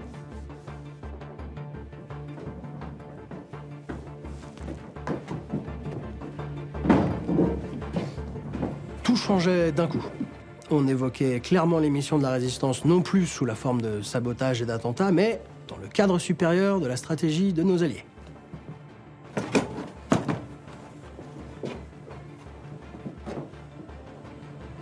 Eh ben, comme quoi tout arrive. Les problèmes militaires changeaient soudain d'échelle, débordaient du cadre des actions immédiates qu'on menait jusqu'alors. Sabotage, ravitaillement, communication. Londres lui a remis les plans détaillés des actions à mener. J'avais un peu le vertige. Le vertige de ceux qui ne croient pas encore tout à fait à la réalité. Le débarquement approche, personne n'en doute. Nous sommes menacés encore d'une invasion de la France. Qu'est-ce qui se passera à ce moment-là? C'est encore un sujet d'inquiétude et un point d'interrogation qu'on se pose. Combien de temps tout cela va-t-il durer? Enfin.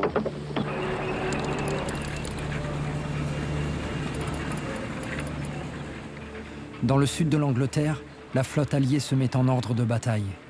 La plus grande armada de tous les temps, 6000 navires, s'apprête à faire route vers les côtes normandes.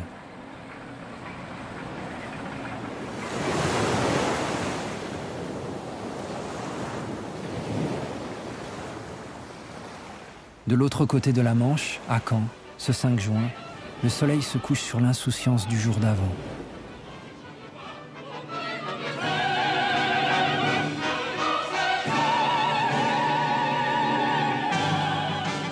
Au théâtre de la ville, on joue Véronique, l'opérette d'André Messager. Dans la salle, des Français et des Allemands applaudissent de concert la fin du premier acte.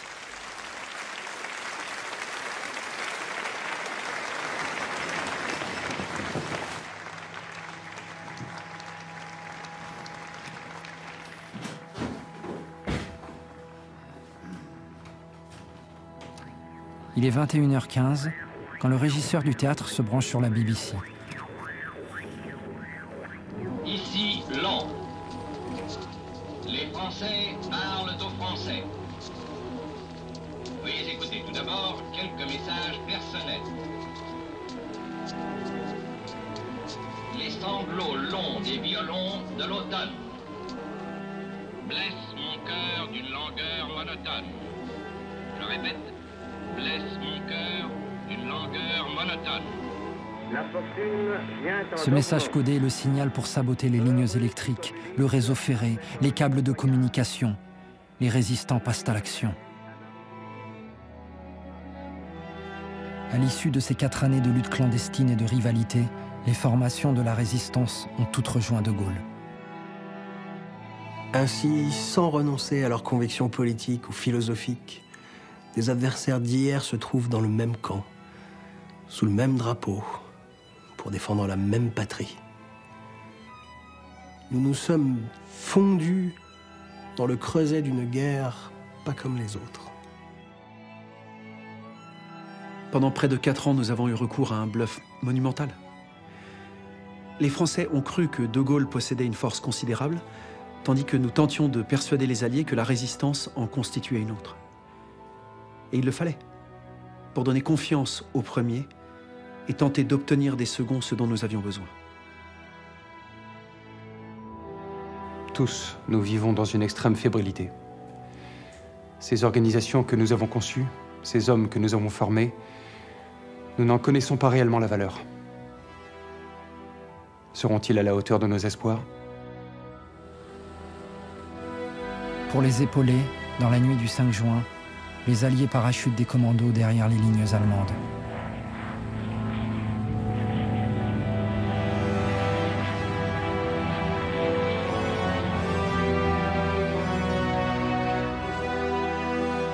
L'alerte est parvenue jusqu'au théâtre de Caen. Les soldats allemands ont quitté la salle précipitamment. La nuit sera courte. Demain sera le jour le plus long.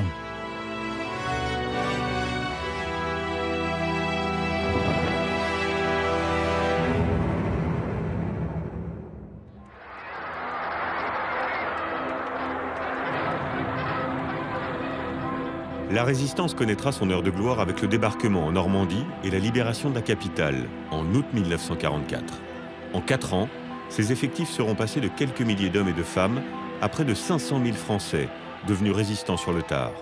Au travers de ces combattants, le pays peut s'inventer un mythe.